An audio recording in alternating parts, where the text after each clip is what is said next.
Hello, everyone, and welcome to another edition of Mormon Stories podcast. I'm your host, John DeLynn. It is June 11th, 2021, and today I am super excited for this interview because we are literally interviewing one of my favorite humans on the planet, and that is why I'm excited, and that is why I hope you can just trust me, have faith in me that this is going to be a really important and powerful, epic Mormon Stories interview. Today we are interviewing Gerardo Sumano. Hello, Gerardo. How are you doing? Hey, I'm doing great. Are you embarrassed? Did I embarrass you? A little. Okay. We're good. So why is Gerardo one of my favorite humans? Because he's awesome. But there are so many cool things about Gerardo. If you notice the amazing cinematography, the camera, the lighting, the backdrop, all of that is the work of Gerardo. He has upped our cinematography game on Mormon Stories podcast. Yes. But that is the least, believe it or not, that is the least of why Gerardo's so interesting and important. Gerardo is smart, he's funny, he's interesting, he's wise, and he has an amazing Mormon story. Believe it or not, as strange as it is, we're like 2,000 hours into the life history of Mormon Stories podcast, and I don't believe we've ever interviewed a native Mexican. Correct me if I'm wrong. Is that right? As far as you know, Gerardo? Yeah, born and raised in Mexico. But what's just bizarre about that is that the outside of the United States, I think Mexico and Brazil are the two countries with the highest population of Mormons. And so getting a native, someone raised in Mexico in the church, that's just a super important Mormon Stories podcast that is begging to be done. So today we're going to do it. We're going to be interviewing Gerardo, who was born and raised in Mexico. Spanish is his native language. English is his second language. And so that in and of itself is super important. But there's also so much more. We're going to be talking about Gerardo's faith journey. We're going to be talking, he has a lot of wisdom and insight. He studies Mormon truth claims and Mormon history probably more closely than I do. So he's got a lot of interesting things to say about Mormon apologetics, Mormon history, Mormon truth claims, all of that. So that's going to be fascinating just to get his perspective, not only as a Mexican, but also as a super thoughtful human. He's younger, so there's kind of the Gen Z, millennial kind of perspective. But for all these reasons, and then again, plus the faith crisis stuff and the apologetic stuff and the truth claim stuff, today is going to be just one of those heartfelt, gripping, epic, powerful Mormon Stories interviews. So Gerardo, what did I leave off? Nothing. I think it was great. It was a great intro. And of course, we want to introduce and welcome back to our podcast, Kara Burrell. Hey, Kara. Hey, Gerardo. Hey, John. Thanks for joining us. Yeah, I'm really excited to be here. Me and Gerardo are basically like coworkers at this point, setting up all this stuff, making this work. So I'm really, really excited for this one. This one's going to be epic. And we got you a better camera. Yeah, I hope everyone... Smile at the camera. Yeah, if you're listening on the podcast, make sure you go check out the YouTube video on this one. Gerardo spent so much time setting up this camera equipment and everything. It looks very cinematic. Yeah, and just for those who are joining us kind of for this episode but haven't been listening recently, it's been so great to bring Kara on. She does so many things behind the scenes. This is something for everyone to know. And forgive me for kind of this longer introduction, but we really do need to educate our audience about this. One of the investments we've made, thanks to your generous support, is we're now putting time codes in all these lengthy YouTube episodes. So we've had a lot of people say, I don't want to watch a 4 or 5 hour or 8 hour interview, but I want to be able to consume some of this stuff and maybe jump to the parts that are important, or I want to be able to refer people to parts of the interview without making them watch the whole thing. So there's a couple things that we've been doing with your support. One is we have the Understanding Mormonism YouTube channel, which is a separate channel from Mormon Stories podcast. Brooklyn Alden has been managing that. She does our video and audio editing.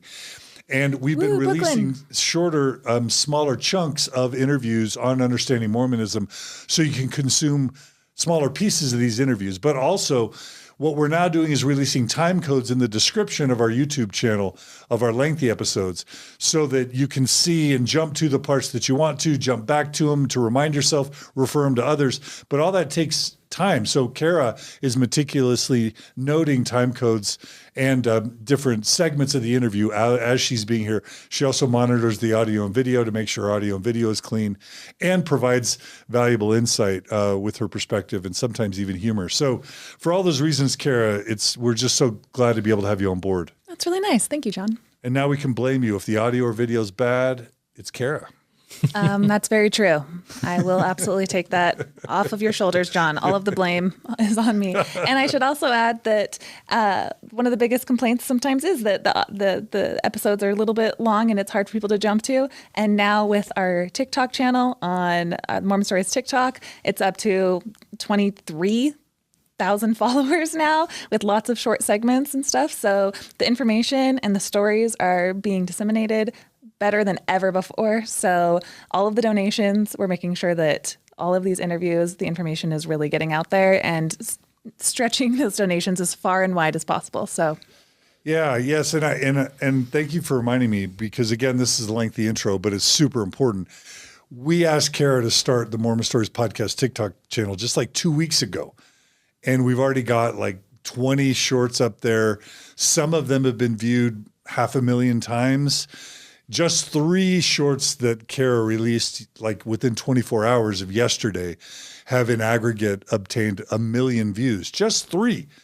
And again, like Kara said, we're up shout out to the Mike Cells and Kyle Ashworth and just the recent interviews from the last few weeks. The more interviews like Gerardo's that we're going to be doing, the more little clips we'll have. And I think that draws more traffic back to listening to the long format and the context involved, and just getting more viewers and people's stories and more interest in what's going on in the world of Mormonism is always helpful at making change and helping people progress through their deconstruction if that's where they're at in life. So all over, I think it's really a positive, uplifting, helpful thing that we're doing. So, absolutely. So thank you, Kara, for that. And Gerardo, you and I were talking about this as well, because we're kind of a team. Us 3 in Brooklyn, we're kind of the Mormon Stories, Open Stories Foundation team right now, along with our board of directors. But Gerardo, we were talking about this. There's part of us that's like, oh, wow. The cool thing about TikTok is that it reaches younger audiences, and not just younger people, like old, middle, and young. TikTok is a huge deal. So that's cool to be able to sort of like reach new groups of people. But then we're also, Gerardo, you were mentioning this, like, oh my gosh, do we want to be responsible for triggering a faith crisis of a 14-year-old, especially if their parents aren't super friendly to a faith crisis? Right. And then we also just talked about it, and it's like, do teenagers deserve informed consent? Like before you are going to serve a mission, if you're gay, and you know, are you going to go into a mixed orientation marriage, or if you're a woman and you want to become a scientist, but the church is saying be a mommy? Like, do teenagers deserve informed consent? And it's mixed, because we're actually not trying to start a faith crisis for anyone, actually, but we do want to provide people with information if it would be helpful to them. And what did you think when we talked about that? Yeah, it was just the idea. Like, I think you mentioned that. Wouldn't you would have wanted to know earlier on that what you know now? And yeah, probably I would. I would. So yeah, I think it's something we're trying, and it's going really well, and I'm excited about it. Yeah. Yeah, so lots of good things happening. Again, we couldn't do it without your support, and we couldn't do it without you, Gerardo, with you, Kara, with you, Brooklyn, and with the Open Stories Foundation donors. So many good things. Now, without any further ado, time for a new time code.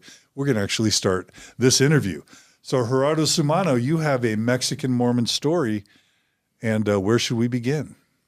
Yeah, so I was thinking maybe we can start by talking a little bit about what I don't know a lot about it, but just the history of the church in Mexico specifically. From what I understand, the church arrived in Mexico in the late 1800s, but it didn't really start growing until the mid 1900s. So it took 50, 60 years for it to start actually growing at a faster pace. It really picked up in the 1950s, 60s especially, with David O. McKay. It just the numbers were doubling every 5 years. And yeah, the church grew super, super fast. And do you know when the Mexico Temple was built? Would it have been built during the David O. McKay era? I think so. I think so too. Yeah, I'm not. One of the early yeah temples outside of the U.S. Yes, right? yes. Yeah. One of the first things that the church did around, I think it was the 60s, was building this huge high school, like what do you call them here in the U.S. when students go and they actually live on campus in a high school? Yeah, kind of like a boarding school. Yeah. Wasn't it in Mexico Sonora, City? It was Mexico City. Yeah, I think they had some in northern Mexico, but the big one, Las Colonias, right? Yeah, the polygamy colony, polygamous colonies. Yeah, the polygamy colonies came from the Brigham Young era, where he sent people from Arizona that were living in Arizona to kind of like move to Mexico so they wouldn't be persecuted because of polygamy. So that's 1860s and 70s. Yes, right? Yes. Right, like 5 years before the manifesto was when they started moving. Oh, 1885 then. Yes. Okay. Yes. Mm-hmm. Yeah. But even there, like the church was not growing. It was mostly Americans who had moved to Mexico, and it was like their own thing. And Mexicans would see them as like this weird people, that live polygamy. Anyway. But the Benemérito was this huge high school. Now it's been closed. Now it's what they made it into the Mexico City MTC. And that's in Mexico City. Yeah. But for the longest time, Mormon families would send their children to this high school, and they would they would go to high school and grow up in this super conservative Mormon boarding high school. So that helped a lot to the growth of the church, especially in that area.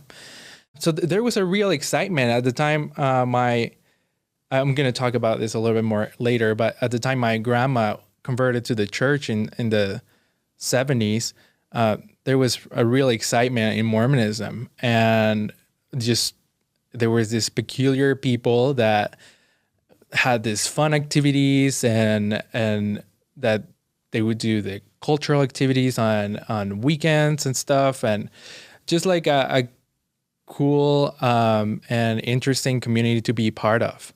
And so many people were getting baptized of every social class. So rich people, middle class people, they were getting baptized, and many of these families have continued for generations in the church in Mexico. So Mexico was conquered by Spain, and basically the Catholic Church ruled in Mexico for a long time. So even after the independence, it came with the separation of church and state came, but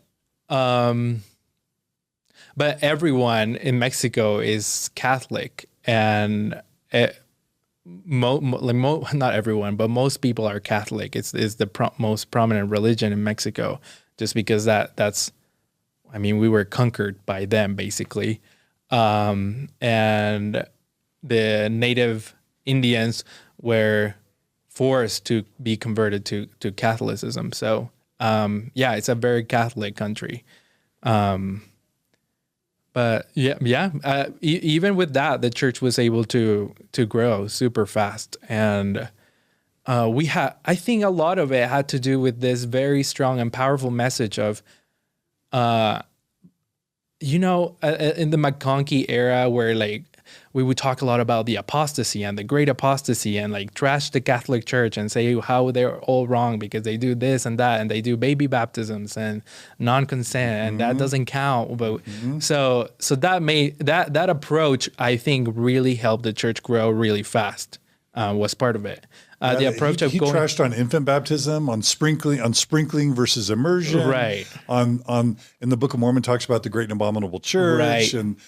And McConkie, I think, said that the Catholic Church was the great abominable church. Church of the devil. In Mormon doctrine. Right. They took that out. I mean, listeners, those of you who are into this stuff will know this, but those who aren't, literally first edition Mormon doctrine called the named the Catholic Church as the Church of the Devil. Yeah. Right? Yeah. So that helped a lot. Like just this very strong approach of like you're in the wrong religion and you have to be here with us. It's a way to differentiate the market, right? Yeah. It carves out a market space. For those who don't like Catholicism, Mormonism is your religion because we're the anti-Catholic kind of right institution. Yeah.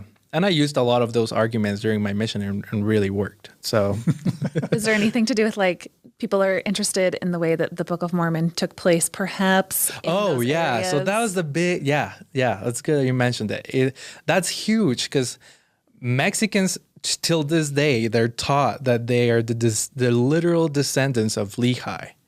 So in the Book of Mormon, I still get goosebumps of that. Really? Like, missionaries would come and tell you like this book was written by your ancestors, and it was just this very emotional thing, and that we were able to have this record that we didn't know about that was talking about people that lived here and that we are descendants from.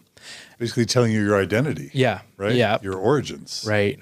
And this idea too, the Book of Mormon talks a lot about the lineage and the fact that you come from the lineage. So I don't know. I grew up knowing that we Mexicans are the literal descendants of the house of Israel, while Americans are just adopted.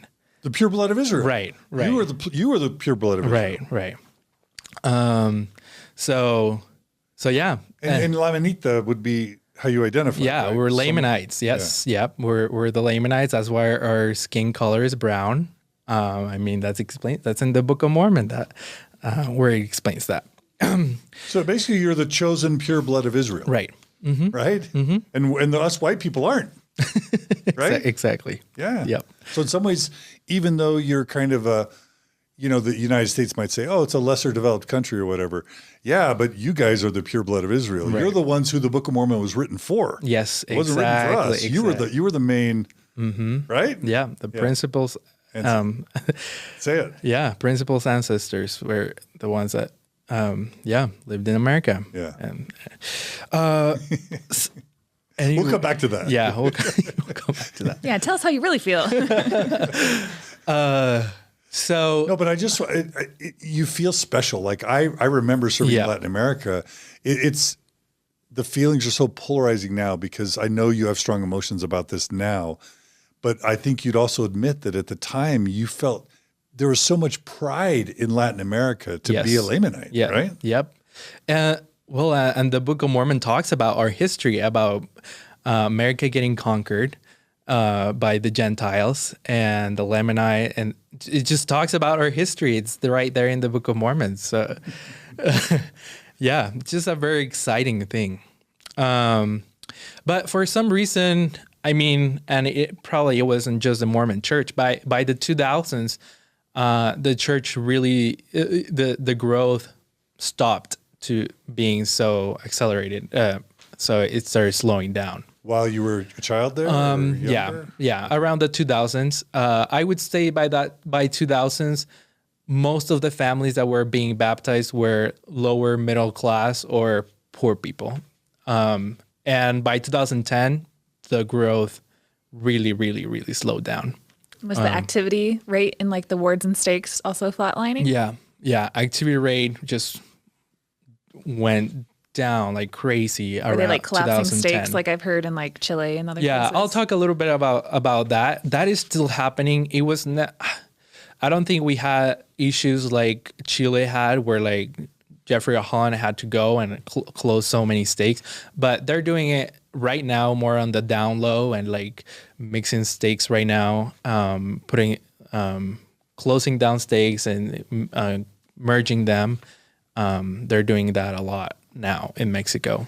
And are you bringing this up to kind of set the context for your upbringing then? To say by the time you're paying attention, the church is starting to slow its growth? Is that why you bring that up? Okay. Right. Yeah. Because what I grew up in this time where like a lot of strong families were in my ward, but not many people getting baptized, and the people getting baptized were not staying. But then I also grew up hearing the stories about my parents going to Oaxaca and baptizing hundreds of people. But I never saw that.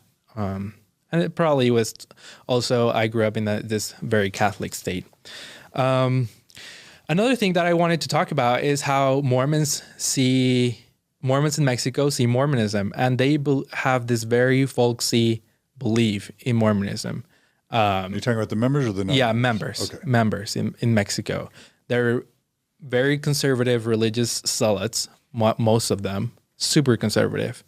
It would be really, really weird to see a progressive Mexican Mormon.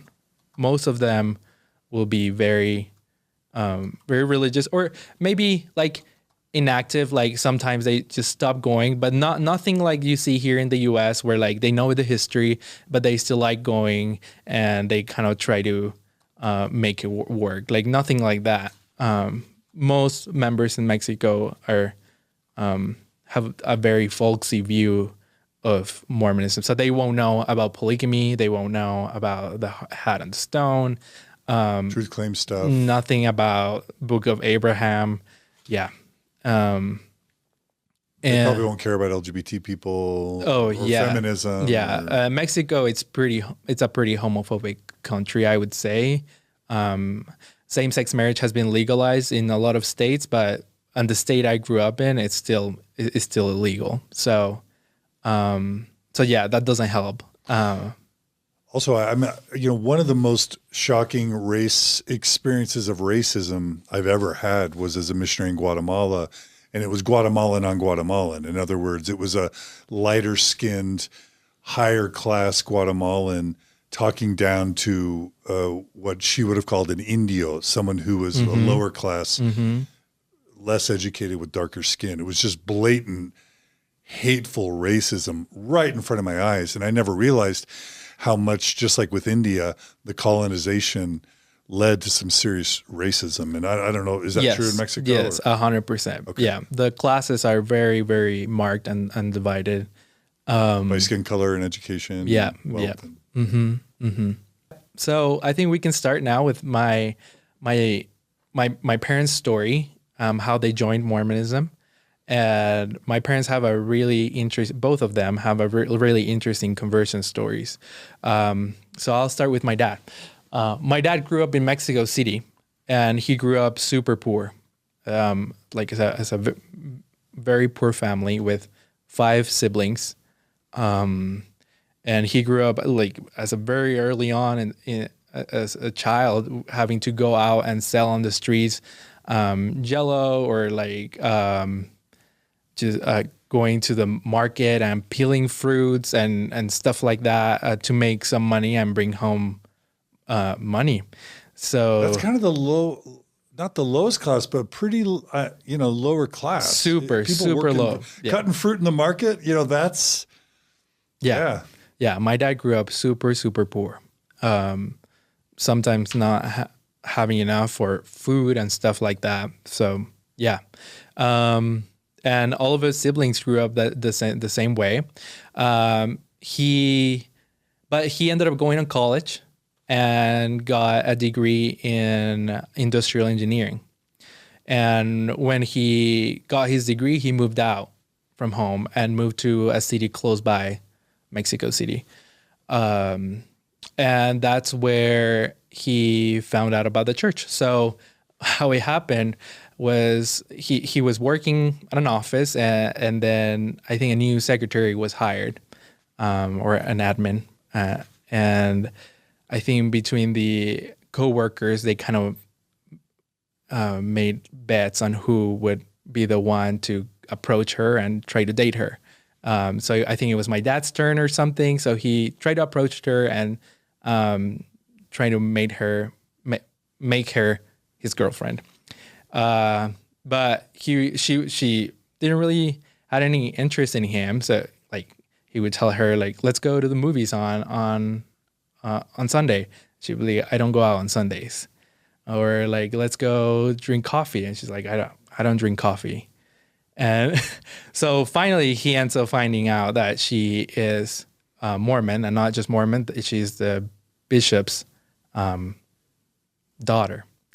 So at the end, he ends up convincing her to kind of like date. But she was not taking it seriously because he was not a member of the church, and he could kind of see that. And her birthday was approaching. And the night before her birthday, my dad went to the missionaries who lived right next to his apartment, and he knocked on the door and told them, "Hey, missionaries, my name is whatever, and I want to get baptized tomorrow." And this was after work. This was night, like the missionaries were already home, and it's the called a golden prospect, right? Right. The missionaries told him, like, we need to teach you some lessons and make sure you're prepared for your baptism. And my dad told them, well, if you don't baptize me tomorrow, you're never going to baptize me in your life ever. So it's your decision. So I think they did a call or something, maybe to the mission presidents, that they got authorization. So they just taught him the interview questions, and they baptized him the next day. And right after he got baptized, he was called. He didn't even know what the Book of Mormon was when he got baptized, but his first calling was seminary teacher, and it was a Book of Mormon class. So, so that's when he learned what the Book of Mormon was. And then at some point, his girlfriend decided to go on a mission, which is not very common for women. Back then. Back then to go on missions. But she decided to go on a mission. He said, okay, I'm going to wait for you. And I think they agreed on him waiting. And so then she would come back and then marry. But, and my dad was called as a branch president during that time. Whoa. Yeah. He was in this like really small branch, but he had like really got a good education. He was a smart person, and he liked the church. He was called as the branch president. This is in DF, Distrito Federal. Yep. No, it was not DF. I think it's a city close by. Okay. Yeah. Near Mexico City. Yeah. Okay. Yeah. And anyway, so she comes back and she tells him, hey, you know what? I can't marry you because if I marry you and when we have children and we have to tell them to go on their missions, they're going to be able to tell me, well, why do I have to go if my dad didn't go? So she told him, and I know because I'm telling you this, you're going to go on your mission, but I just want you to know I'm not going to wait for you.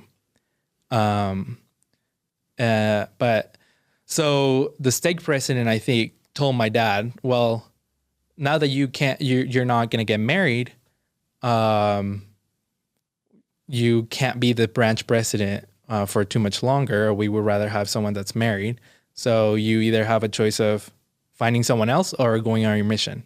So he was 26 at the time, and he decided to sell everything he had and go on a mission. And he was called to Oaxaca, Mexico, which is probably one of the poorest states, if not the poorest state in Mexico.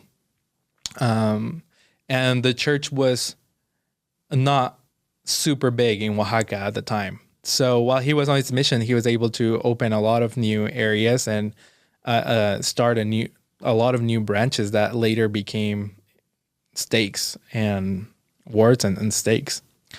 Have you talked to your dad about what his testimony was like? Because I think in my mind, I stereotype or stigmatize someone who joined for a romantic interest, that somehow that's an inferior way. But the truth is that's a really common way people convert. It's one of the most common ways.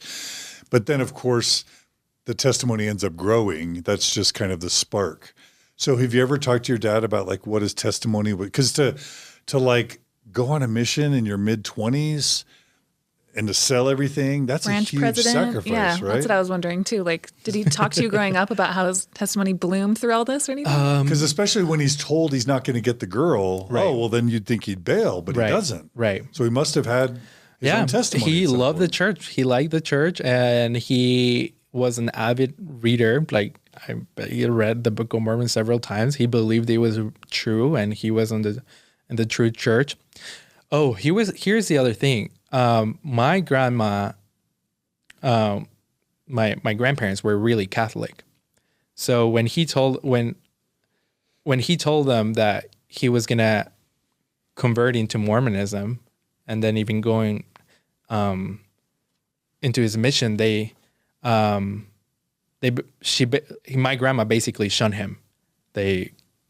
She told her, you can't come here to the house anymore, and pretty much you're not our family. It was what for a lot of Mormons would be a faith crisis. Like when one of their children would lose their faith. I feel like that's how my grandma felt, that he was leaving the Catholic Church. So I think a lot of those experiences make you really hold tight to your decision of changing churches or religion, and that maybe was part of it, and also just he loved it. But on his mission was when he really, really converted, and he became a really, really orthodox Mormon during his mission. He was I don't know if you say call, but he was called to be a secretary in the mission really soon. Did he have do you know if he had a Mexican mission president? Yeah, he had a Mexican mission president, and he was a very, very conservative Mormon, orthodox Mormon, his mission president. So that's where he got it from. And then he was an AP for a long time too, I think around 6 months or something like that. So yeah, he just really, his testimony really grew during that time. I grew up hearing his mission experiences, like this super magical and incredible experiences of baptizing a lot of people and super strong spiritual experiences. But that wasn't enough to get the girl though, right? Yeah, that was enough. Anyway, so I'm going to stop there with my dad's story. I'm going to come back to my mom. So my mom, from what I understand, she was around 5 years old when my grandma, she was a single mom. She had recently divorced or separated from my grandpa. I think one of the main reasons was because he was an alcoholic. So my grandma was raising 5 children, my mom being one of them, by herself. And my grandpa did help a lot with the money. So he never just left them and didn't take care of them. He actually did take care of them. And when my mom was around 5 years old, my grandma saw the missionaries walking, like these American missionaries, and called them. My grandma, during his childhood, she had a huge fascination for the English language. So she learned English from very young age, going to classes and stuff. That's what I understand. And so when she saw American missionaries, she called them and asked them what they were doing. And that's when, right after that, my grandma and her four of her 5 children converted into Mormonism. Anyway, so from what I understand, also, like, there was a school for Mormons in Merida, where my mom grew up, and so my mom went to like a Mormon elementary school, and anyway, so she grew up in the church, loving it. It definitely helped my grandma a lot with raising her kids and to being moral, good people, and at some point, a couple from Idaho Falls were visiting Merida, and they went to my grandma's ward.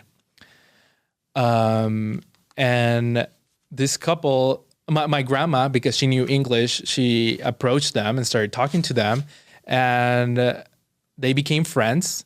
And they told my grandma, okay, you have 2 daughters, and we would like to offer you to have your daughters come to the U.S., learn English, and just see what the culture is, to learn more about the church, and just see how the church is lived in the U.S. So they offered that, and so my mom, she was a teenager. What to live with them as like an exchange student? Yeah, like as an exchange student. Yeah. So my mom and her sister, they came for a summer to see how it was. Lived in Idaho Falls, and they liked it. So my aunt came first for the first year, and then she went back to Mexico, and then my mom came, and she lived with them for a year. She didn't know any English, and when she came, but that's what exchange programs are for. So she learned English and loved it. She loved the U.S., loved the culture, and that's where she really learned how Mormonism should be lived. That women actually go on missions. That marriage should be like a priority. Family home evenings, and just I mean, it was Shelley, a Idaho. Mormon family. That super devout Mormon family. Yeah, from Shelley, Idaho. So, Idaho Falls. Farmers? Idaho Falls. She went to Shelley High School. Okay. But yeah, and she, after that, she went back to Mexico, and so this family, their priority was, well, they told them, you're gonna come to the U.S. But after your visa is done, you have to come back. You go back to Mexico. You can't stay here. And so my mom went back, but she loved the U.S. so much. I don't know a lot about this, but she was able to meet a family from Arizona, and they offered her to come for another year. So she came back and lived with another Mormon family in Arizona for another year. Then moved back to Mexico. Okay, so she was 20 when she decided, she was dating this guy in Mexico, in Merida, a member of the church, and she really wanted to get married. Because she'd seen it, right? Like here in the US, how Mormons get married super fast, and that's how it is. So she really wanted to get married, and she asked this guy, hey, so what should we do? Should we get married, or should I go on a mission? And he was a return missionary, and he told her, well, you should ask the Lord. My mom was like, no, that's not the answer I want. She was like, take me now. Yeah. Right? Is that what you mean? Yeah.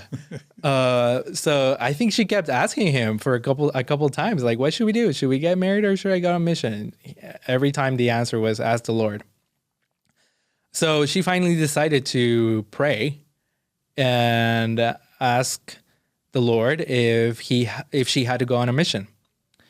And this is when she had her first and her first super powerful spiritual experience, I would say. And I've heard my mom tell this story so many times, where she went into her room with her scriptures, and she kneeled and asked God, God, do I need to go on a mission?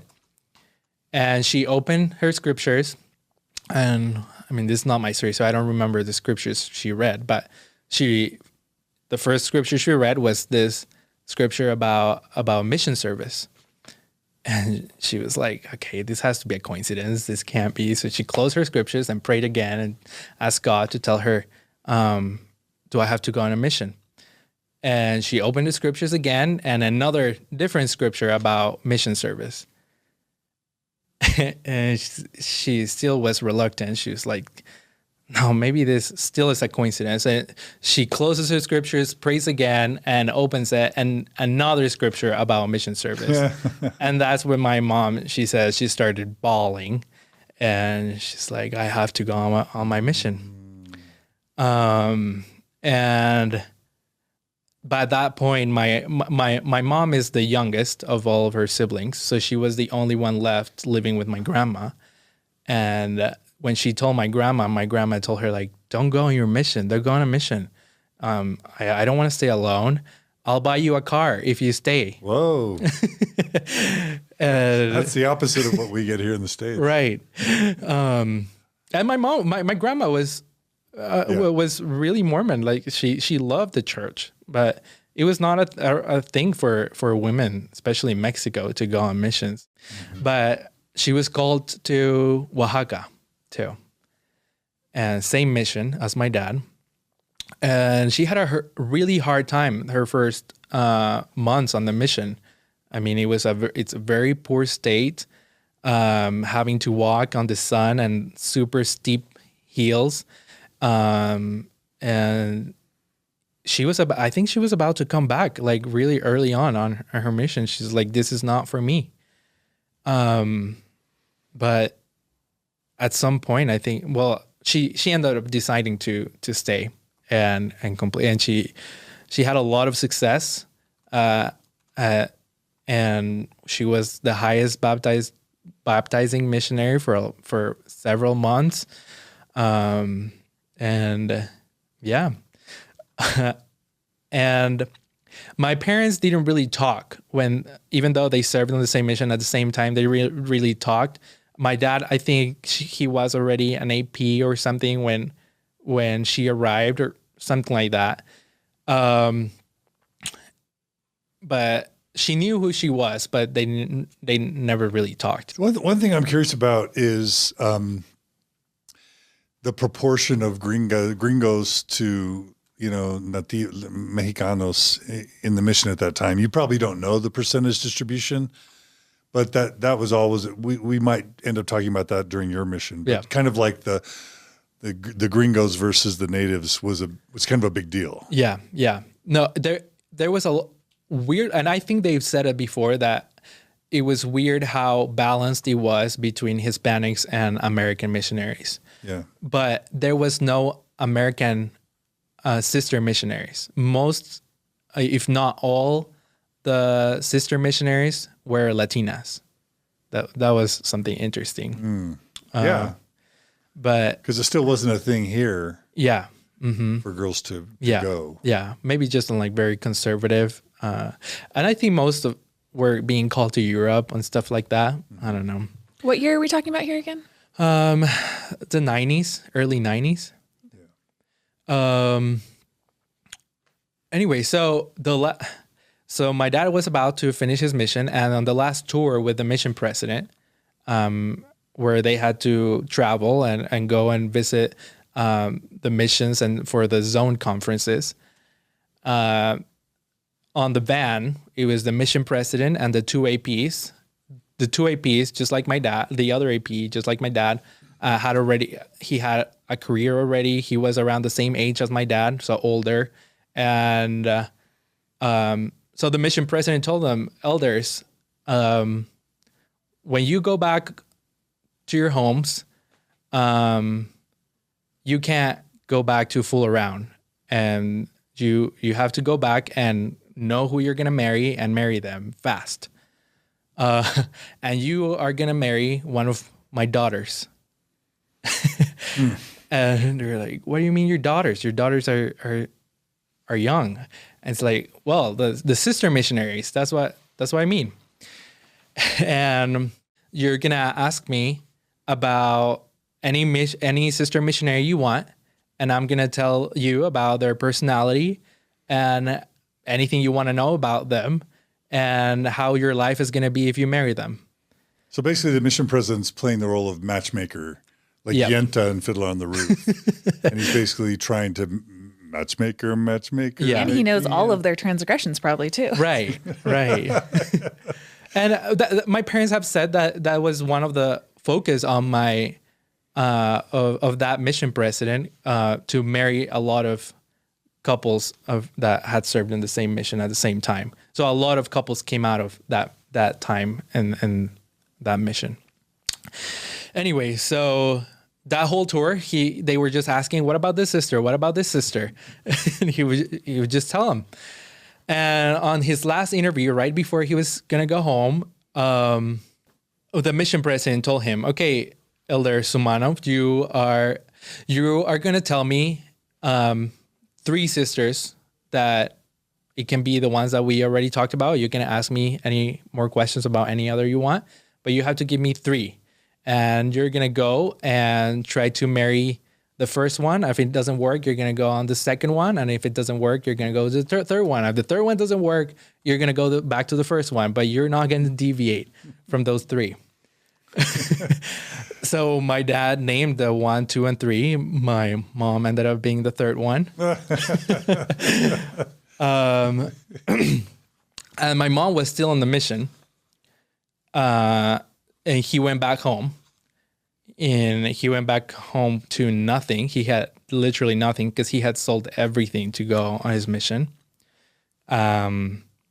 But he started contacting this sister missionary. He started with the first one. The first one rejected him. And the second one, I can't remember what happened, but he decided to go straight to the third one, to my mom.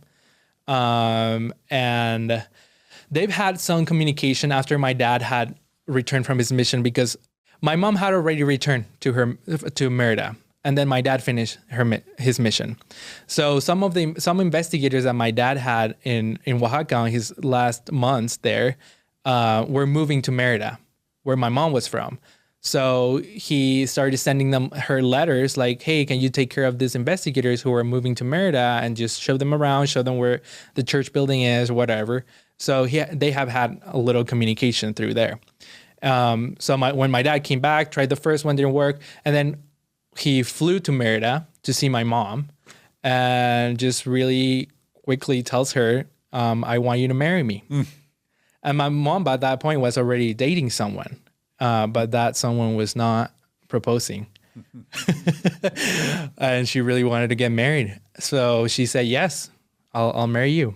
I mean, you are Elder Sumano. Everyone knows who you are and from our mission, and you were a good missionary. You were the AP. By the way, I have a dear friend, Steve Caldwell, who served in the mission with your dad. Shout out to Steve and Mindy. And Steve remembers your dad and really wants to meet with you because he has such fond memories of knowing your dad. Yeah. So your dad must have made a mark, because a friend of mine remembers your dad. Yeah, 100%. I think my dad did leave a mark there. Yeah. Anyway, so she said yes. My dad goes back to Mexico City because he had already found a job there. And the original plan was that they were going to get married and they were going to move to Mexico City. But at some point they decided, no, Merida is a way safer city.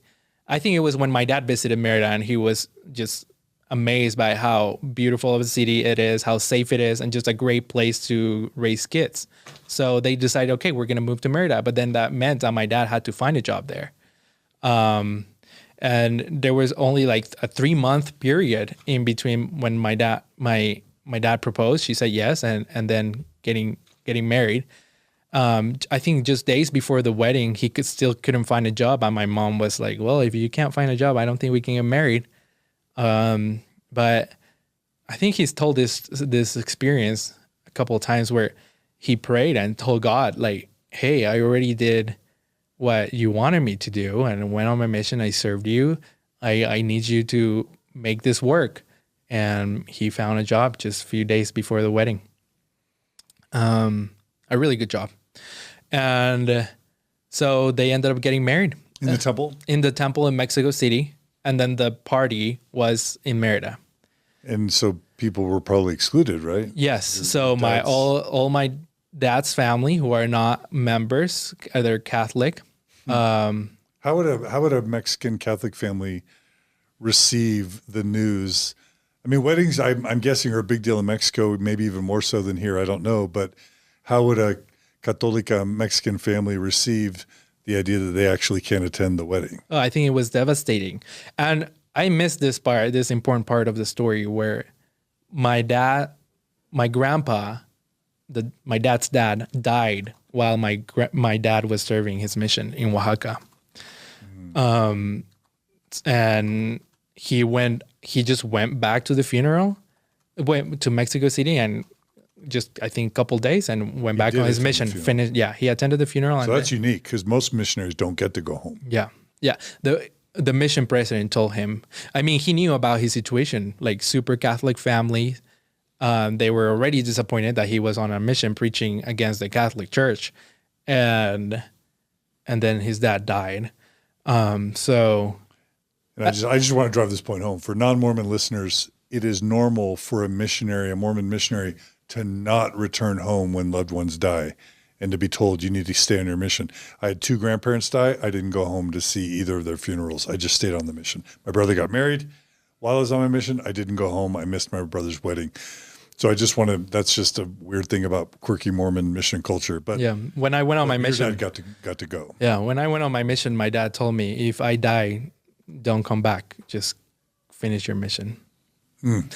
Really? Yeah. Anyway, but he just went back for a couple of days, and then so my grandma was already hurt. Like he had left them after my grandpa had just died, and she was a single mom with 5 other kids. So I think it was devastating for her. And my dad says that their relationship didn't get better until I was born. So 2 years. So it really after. put a strain on the relationships. Yeah. I was just we were having this conversation, me and you, before, but I'm always conscious about how the rest of the world sees the Mormon Church, and it was interesting for me to learn that in Spanish, at least in Mexican Spanish, there isn't a word for cult. Yeah. So I was wondering how your parents viewed Mormonism, your dad's family, how they viewed Mormonism.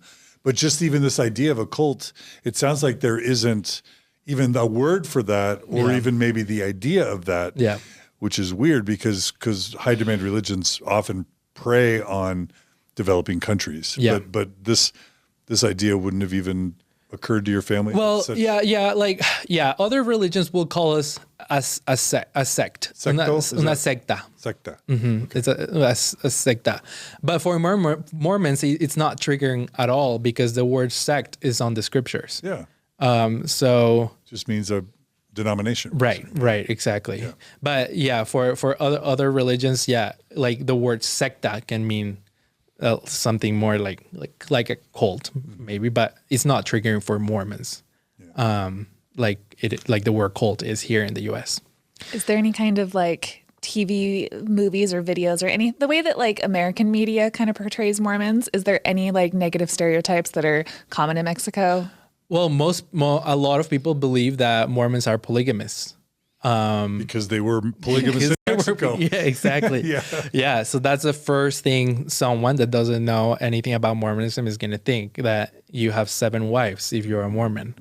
Are there current polygamist sects in Mexico right now as well? Yeah. So a big branch of the people that moved to Mexico to live polygamy, they stopped polygamy when the manifesto, I think second manifesto came, but some of them split and stayed in Mexico living polygamy.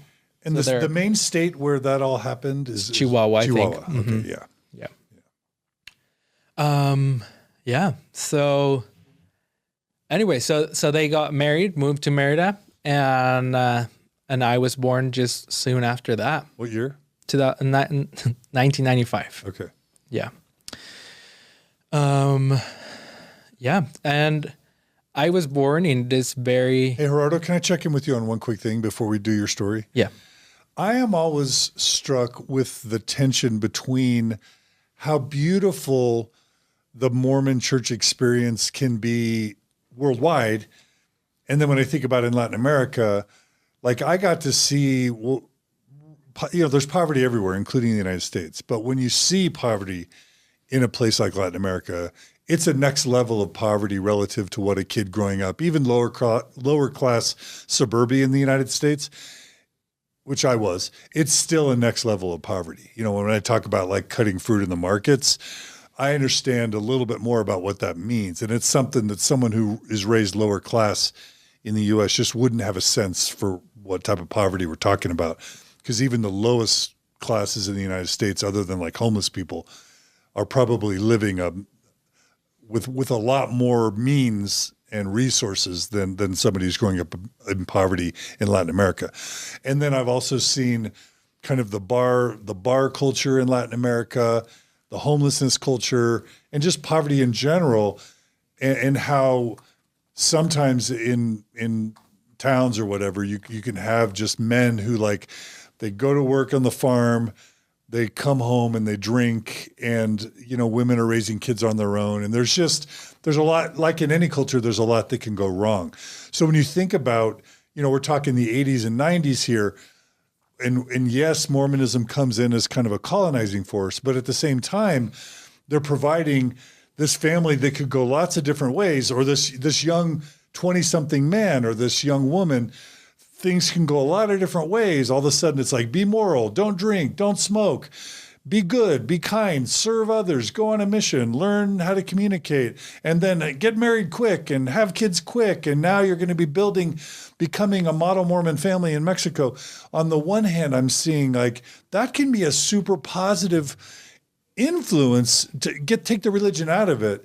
It's just like bringing structure, bringing family values, bringing morality and meaning and purpose, and even helping them become more raised to a higher educational or socioeconomic status just because of that structure. So on the one hand, so many good things, I would guess, would be associated probably in your minds, but definitely in your parents' minds, with the influence of the Mormon Church on their young adult lives. Yeah, I agree. Is that fair? I agree 100%. The church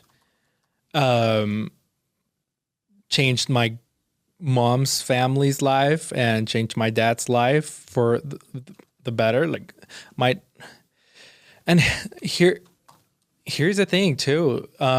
My parents checked a lot of the boxes that about like, oh, you had my mom, you had a dad that was alcoholic, you have a single mom, just this life experiences that make that Mormonism comes and fill those holes or improves the life of someone that has lived those experiences. Yeah. If you compare your dad to his siblings, yeah. The church seems to have had a very positive influence. Yeah. For a very, very long time, that's what it looked like. Yeah. I think that has been a huge part of my dad's testimony. The fact that look at my siblings and like look at where I ended up. That's real. Yeah. By your fruits you shall know them. Did you grow up with that phrase in your house ever about like, look at our positive fruits of being a Mormon family? Yeah. You can compare it to what we came from, and then it's de facto true. And part of the reason I bring that up is to ground us. You know, there's this, Luna Lindsay Corbin has taught us that one of the signs of an unhealthy organization is black and white thinking. Right? Yep. And it's really easy for post-Mormons to fall into this black and white thinking where once they're mad at the church, it's just everything the church does is bad, and all the world would be better if not just Mormonism, but all organized religion disappeared. And I only bring this up, not as a defense, but just as to helping us kind of stay grounded and fair and non-binary, that like I saw firsthand the church have a very positive influence on many of the families that we taught. And the church does a lot of good in the developing world, and I would even argue the developed world. And I was just checking in with you to see if you would actually confirm that. Yeah, yeah. And I'm sure your parents would. Yeah. Where I see a big difference, I think, is in how much the church supports poor people in Mexico.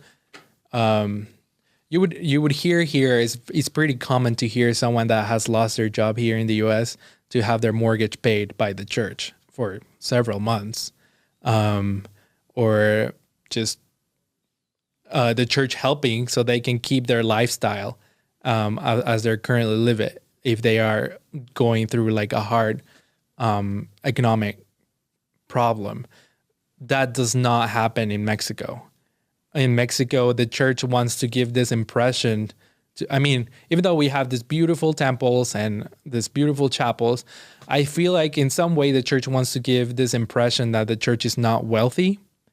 They really stress to bishops that They shouldn't be they shouldn't be giving just everyone food or just providing for their needs. They need to help members and people that need it to make sure that they actually need it and that they're doing everything they can to support themselves. So that makes bishops to really restrain the amount of money or the amount of resources that they're willing to give to people or members that are struggling. That's where I see a huge difference between the U.S. and Mexico. But yeah, the church does really help on many other aspects of people's lives. And as soon as you fit the mold, as soon as you are not gay or like have a family member that's gay or, yeah. There's a lot of good you're saying. Right. Yeah. Because there's also the community and people really support each other. Yeah. Right? Yeah. Yep. Yeah. Okay, so let's go on. You're born. Gerardo was born. Yeah. 1995, right? Yeah. I grew up in a very, very orthodox Mormon home. Like I've told you before, like my parents never drank Coke. Like Coke was a no-no in our house because my parents, they were taught on their missions by their mission president that they shouldn't drink Coke. Wouldn't watch TV on Sundays at all. Sundays was just going to church and going home and just being home all day. Not even like going to the park or do something recreational with the family. Like that's a no. It's just being home and reading the scriptures or watching church movies or listening to church music.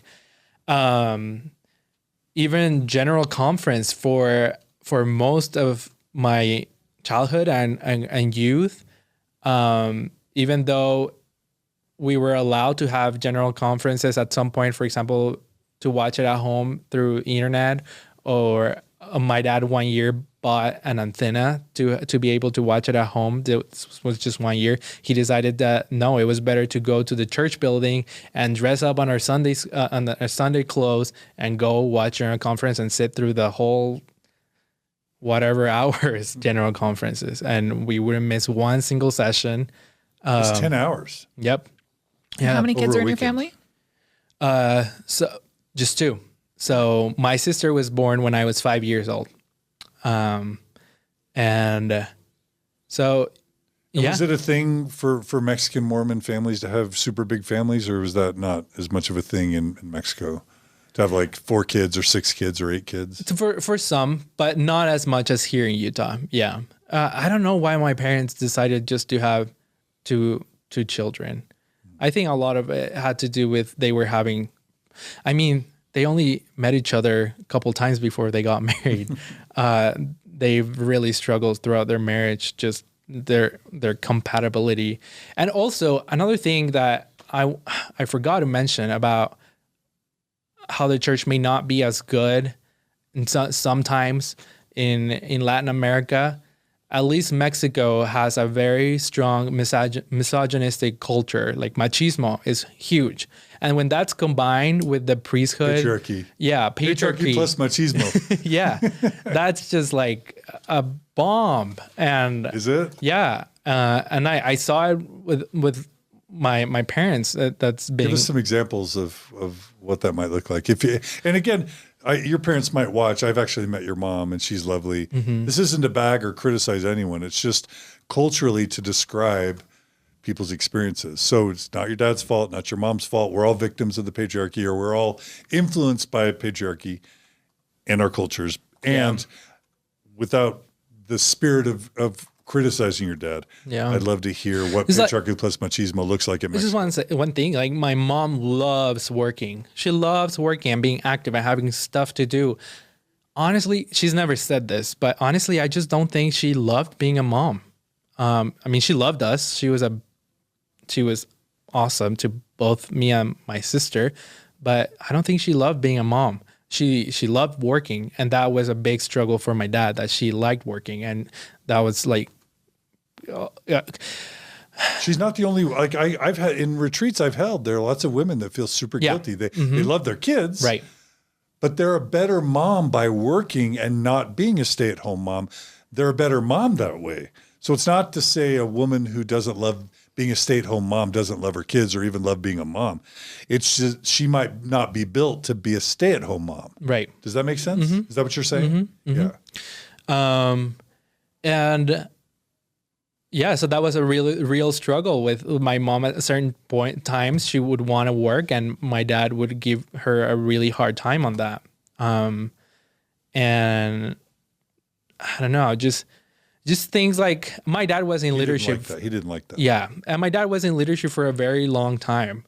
So I can't give you right now specific examples, but there's always this like, look, I'm in the stake presidency. You are the wife of the state, like, and kind of like your responsibilities are to keep the house. Even though my parents were did very well economically, like we had people helping to clean the house, and we would pay them for most of my childhood and youth. It was still my mom's responsibility to make sure that everything was working, that the housekeeping assignments or jobs were being done, so just those kind of things. Mm-hmm. But yeah, anyway, so.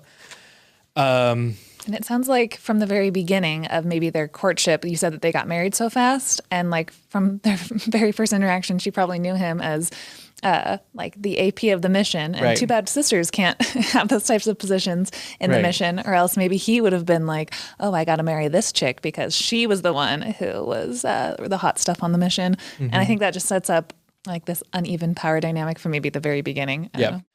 It's just a typical Mormon family, though. When we go on Sundays, we pretend everything is great. We give talks and talk like our family's doing great. But then behind the scenes, there's a lot of fighting. My parents fought a lot. And yeah. But you have to keep up appearances. Did you feel that pressure since you were a young kid? I always saw that we were definitely trying to portray something different at church.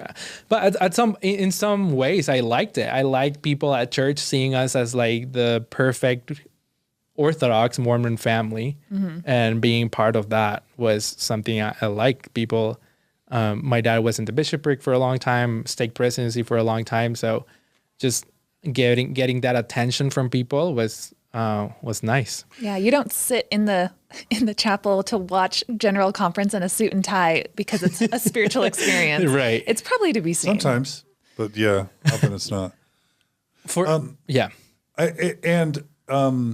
I was just going to say that we always have this idea of a Utah Mormon, and that can mean two different things. Sometimes in Mormonism, a Utah Mormon means a Mormon that doesn't take their Mormonism seriously. And because it's the host culture here, people goof off and whatever. But there's also this idea of like Utah Mormons being like the most orthodox, the Bruce R. McConkie, Joseph Fielding Smith types of Mormons. And it sounds like that's my parents. That was you guys, which is kind of interesting. You guys were probably more orthodox and conservative than a huge percentage of the Utah Mormons. Yeah. Because you were really living it. And I've seen that outside of Utah too. Yeah. Did you guys do the family meeting, scripture study, all that stuff?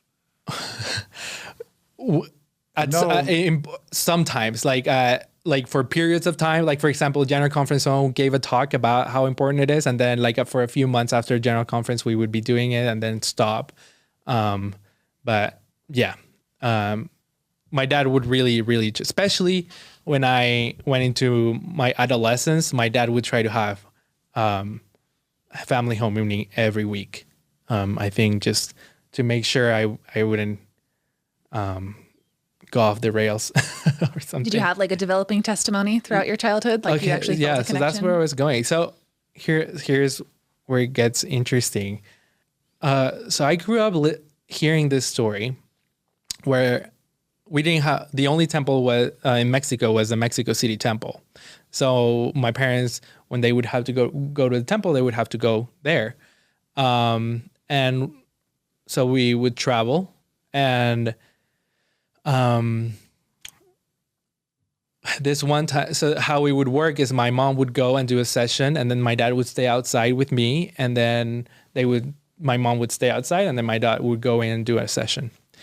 And my mom, I think, was inside the temple doing a session, and my dad was with me right outside the temple. I don't remember this, but they told the story a lot of times. My dad was holding me, and right outside the temple, you could see through the doors, because there are glass doors, and you could see the lobby of the temple. And he says that I pointed out something inside, and I said, "Hey, Dad, who are those angels that are right there inside the temple?" And my dad looked, and there was no one in the lobby. And I said, "Yeah, right there. Don't you see them?" And my dad didn't see anyone.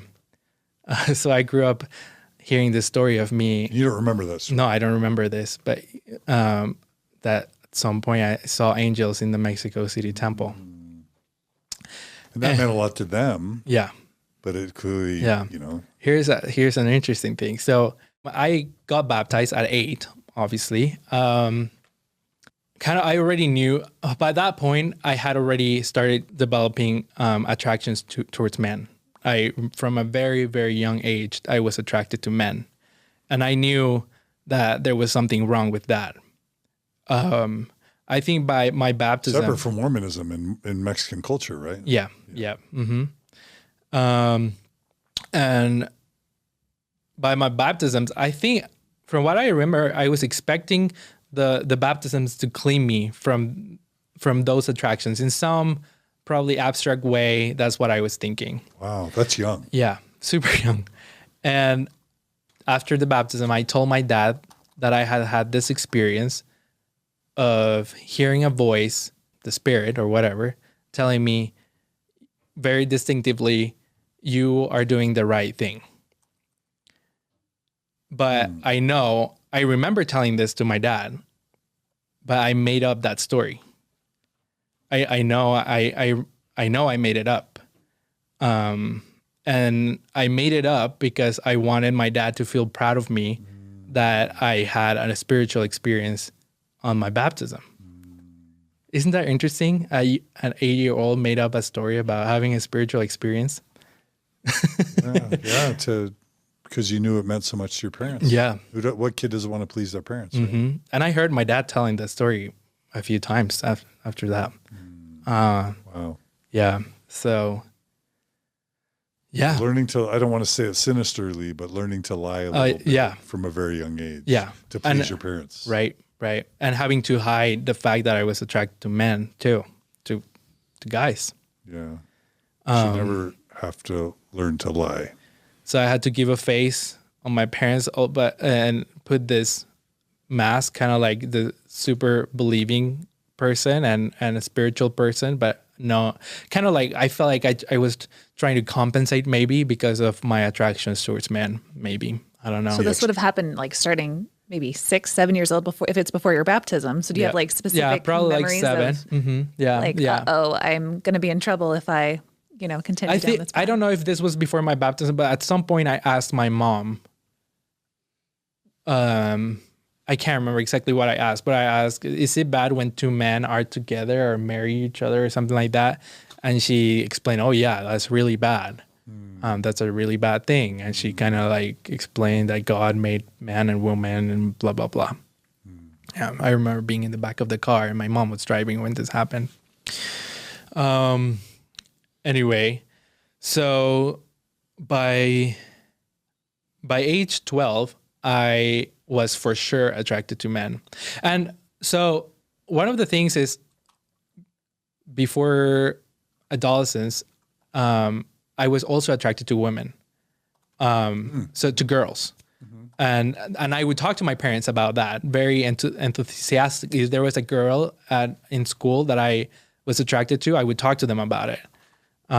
Maybe just trying to compensate for the fact that, I don't know, I like boys. And something also interesting, it's not interesting. I think a lot of gays have this where you like a lot of girly things. So I like my sister toys, but not and not the toys that my parents bought me, like cars and that kind of stuff. I was interested in makeup, and when my mom would do her makeup, I was interested in skirts and high heels, those kind of stuff. And my parents did notice that there was kind of like maybe something off, so they would try to make me go do sports, like put me on soccer teams and I wouldn't last because I hated it. You did. Yeah. That's so stereotypical, right? Yeah.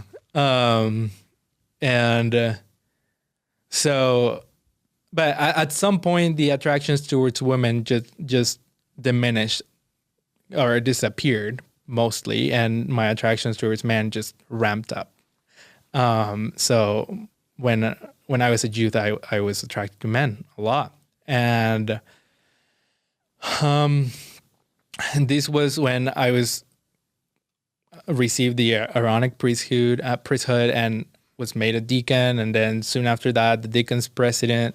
I had a really hard time on my youth in the church because being the deacons or the teacher's president, I had the responsibility of the less active guys, of making the activities for the rest of the guys on the quorum for mutuals on Thursdays. And they obviously would want to play sports or do like manly things. And I was not into that. And I could not relate with these guys, with these people. So I had a really hard time feeling guilty and receiving a lot of crap from my bishop about me not doing enough to fulfill my responsibility as the deacons or teachers president, and feeling bad about it because I just couldn't identify with this straight man. Were people catching on at all? Were you teased whatsoever? Like people could tell there's something. Yeah, I was teased and bullied probably a lot in 5th, 6th grade, 7th grade. Out of the church or in the church? Both? Both, yeah. Both. Like in the U.S., he's so gay or he's a sissy. There were, I won't say some of the words, but there are slurs. Yeah. Comparable slurs in Spanish. In Spanish, yes. Mm-hmm. Yeah. So yeah, I would be bullied in school up until I started high school. Like it stopped by junior high, like a lot of the strongest bullying, but yeah. At church, I would say it was not so much. I do remember a couple experiences where I was bullied by guys at church, but mostly it was school. And I was the only member in my school, too. Because my parents did well economically. I went to private schools, bilingual schools, where I learned English. So that's a luxury. Yeah. So most of the friends that I made during that time, well, they were not Mormons. Before high school, I knew I was attracted to guys, but I hadn't accepted to myself that I was gay. It's this weird thing. No, that's yeah, where like you're attracted to guys and maybe had some contact with porn and masturbation, but you still don't accept yourself as gay or wouldn't say I'm gay. But in high school, two of my friends, or girls, they asked me, at one point, they asked me, hey, are you gay? And first I told them no, and then thought about it a little bit more and decided maybe I should just tell someone. So I told them, yeah, I'm gay. Around what age? Probably 15. Yeah. So they were the first you came out to. Yeah. That's a big deal. Mm-hmm. I'm glad you were able to come out that young. Yeah. And and soon after, I just told the rest of my friends. In high school, I really made really good relationship. The bullying had stopped by that point. There were a couple gay guys in that high school. So it was not a common thing, but it was just like a little more accepting thing. I think, well, my friends were like, oh, that's so cool that you're gay and blah, blah, And my friends, I had guy friends too who accepted it and heterosexual friends, and they were fine with it. So this is blowing my mind a tiny bit because I'm thinking about my high school experience, and there was not one. I grew up in the late '80s, mid to late '80s in high school. Not one out open LGBT person in the whole school. And then at some point, Magic Johnson, the AIDS stuff happens, and there starts to become more awareness of this. And then you get the Ellen time period where this is very U.S. centric, but like Ellen at some point comes out as gay, and that's a big thing, and she like loses her job, but then she comes back. But it hasn't been until kind of, I don't know, the mid 2000s and then Prop 8 where it starts to become more discussed, more popular, etc. So I'm just trying to imagine you're coming out as openly gay in a Mexican private high school as a Mormon around what year? To like 2010. Okay, 2010. Okay. 2009, 2010. Yeah, Ellen would have been, okay, so that makes a little more sense. So I'm wondering about whether there was any safety risk for you or social risk. It sounds like that was not a big deal. But then I'm also wondering how you kept that from your family. Yeah. But you had no Mormons, so that's one way. Yep. Had no Mormons in your high school. Yep. But I did have one friend that was a member of the church, my best friend, and I did tell him. And he was the son of another stake president. Oh yeah. But he didn't. It wasn't a scandal. No, like he's heterosexual, but he was like, well, whatever, it's fine. That's cool. Just like John was talking about how like Ellen and Kyle Ashworth's interview the other day, he was kind of talking about how there's, different celebrities that spur a lot of coming out or more like normalizing, different ideas around gender and sexuality. Was there anyone that you looked up to in any time period in your youth that you remember feeling more comfortable with your sexuality to be able to do that? Yeah. Okay. Yeah. So growing up, there was this family in our ward who were neighbors. They lived just right down the street. Who had a son who went on his mission, came back to New York, came back and went to BYU. And even though he was not out at that point, everyone in the ward, people in the stake would talk about him being gay. And even though he was going to BYU, he was just out and doing stuff with guys and just not being very active at church. So there was this big rumor as he became kind of like this person that I looked up to, like, oh, it can be done, you can be, you can be gay and be happy and be fine and have fun.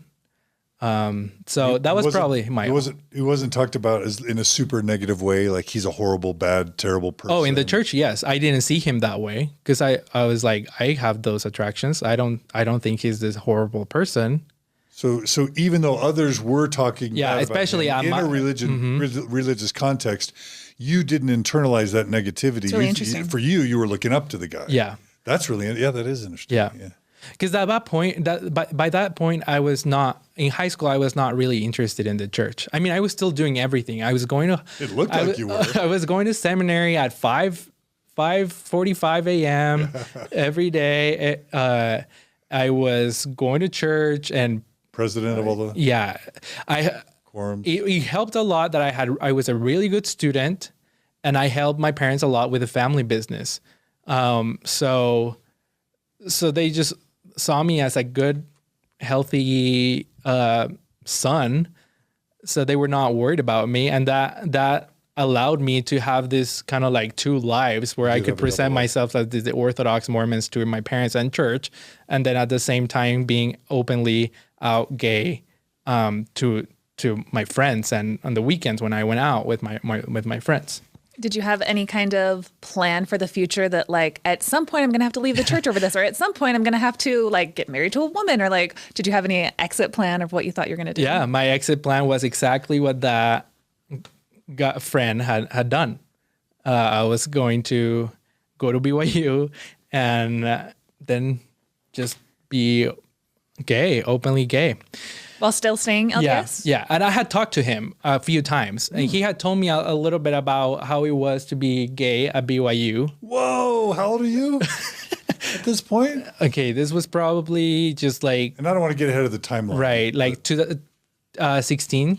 Okay. 16. So a little bit later. Actually, probably 15, 16. Yeah. And was he saying that he was dating men on the DL while attending BYU? I can't remember exactly how it was, but You're saying you were 15 or 16? Yeah, I was. Okay, 15. I just have to say, this is a gay Mormon kid, Orthodox gay Mormon kid in Mexico in high school, finding out about another gay Mormon kid and talking to that kid about being gay in an open way. I bet that doesn't happen here in the U.S. very often. So this is... You know, I can't imagine some kid in Draper who's gay finding out about a kid 3 years older who's gay in Draper, and then them talking about what it's like to be gay at BYU. This seems like kind of a remarkable story. Well, homosexuality was not talked about in the church at all. In Mexico? In Mexico. Oh, interesting. It was talked about maybe that he was not very active and that he may be doing stuff that is not right, but the topic was not talked at all. So for me, knowing that I was gay was like, I don't have any other option. I can't stay in the church. I can't marry a woman. I'm not attracted to them. I didn't know about conversion therapy. I didn't know that there was a thing called mixed orientation marriages. So for me, the path was traced. It was like, I'm gay. I have to be out. I didn't know anybody else who was gay and had stayed in the church. So he was the only person I kind of like could see as an example. And he also was studying graphic design and loved photography, which piqued my interest and loved it. So it's like, that's what I'm going to go do. I'm going to go to BYU and study graphic design and get away from my parents so I can be openly gay. And I just have to check in on this. The whole shame hamster wheel porn masturbation thing that like most Mormon youth, was that a thing for you? It was a thing. 100%. 100%. Yes. You want to talk about that at all? Yeah, or? It's hard.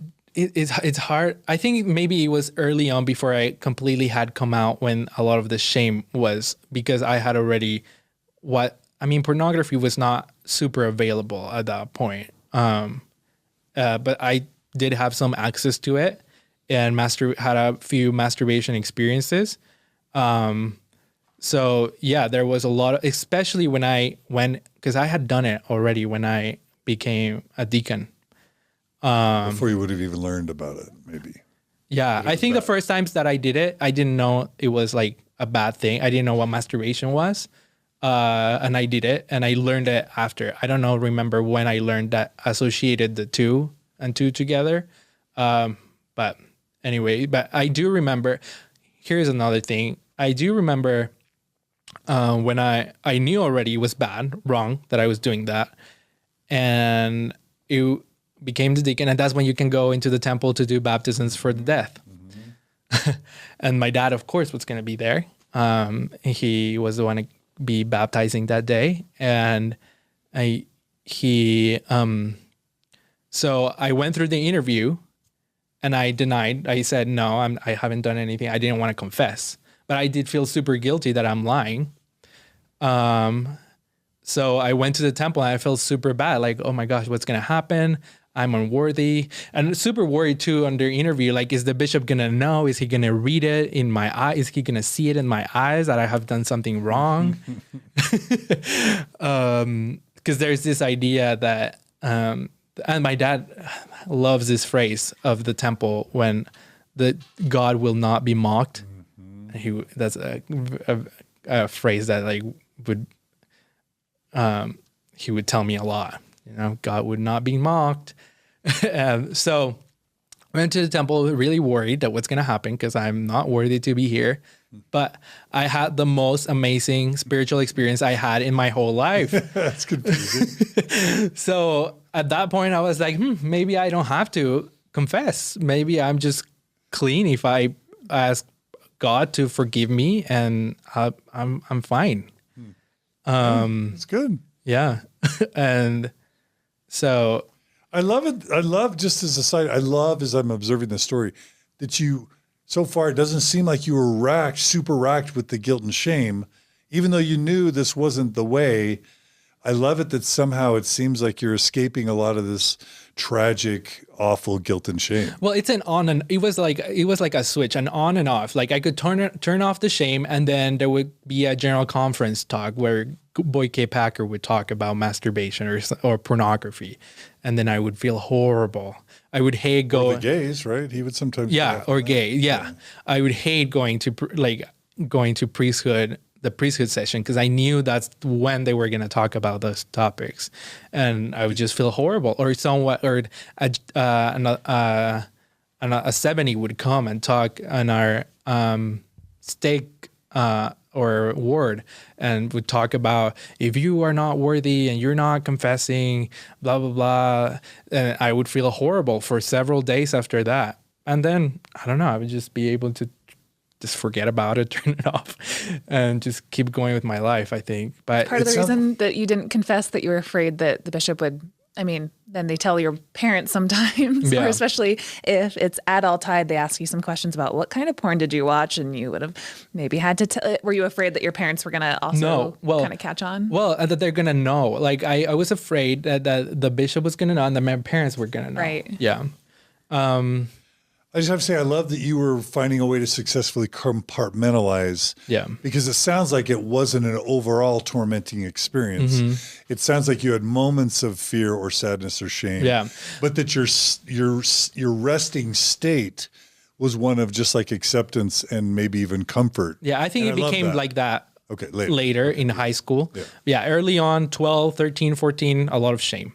Okay. Let's give a round of applause to the LGBTQ community who paved the way so that a kid in 2010 in Mexico was able to probably not have as much of a burden of shame that was probably already heaped upon earlier generations. So that's really interesting. Yeah. There was this, my dad was on the stake presidency for a long time. At some point, I went and looked at Handbook 1 of General Instructions for bishops and stake presidents. So I grabbed the manual and I went and looked specifically on the issue of repentance. And there is this section still to this day. And at that time, you were not supposed to look at that manual unless you were a bishop or a stake president. But I still did it. And went and looked, and there's this section that talks about repentance. And when a member comes to repent and confess of something that he did a lot of years before, he may not need a disciplinary counsel or may not need to go through, the 6 months of not taking the sacrament, blah, blah, blah.